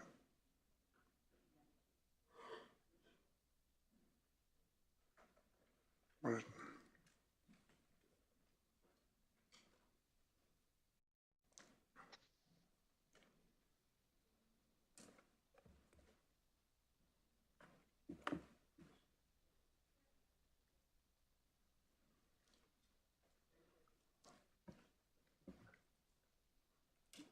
And that motion is defeated, 3 in favor, 8 against. So thank you everyone for joining us this evening. Have a good night. Marcy Cho, Kinwas Kumpton, and thank you everyone. Thank you. Thanks for coming, George. Yeah, thank you. Good night.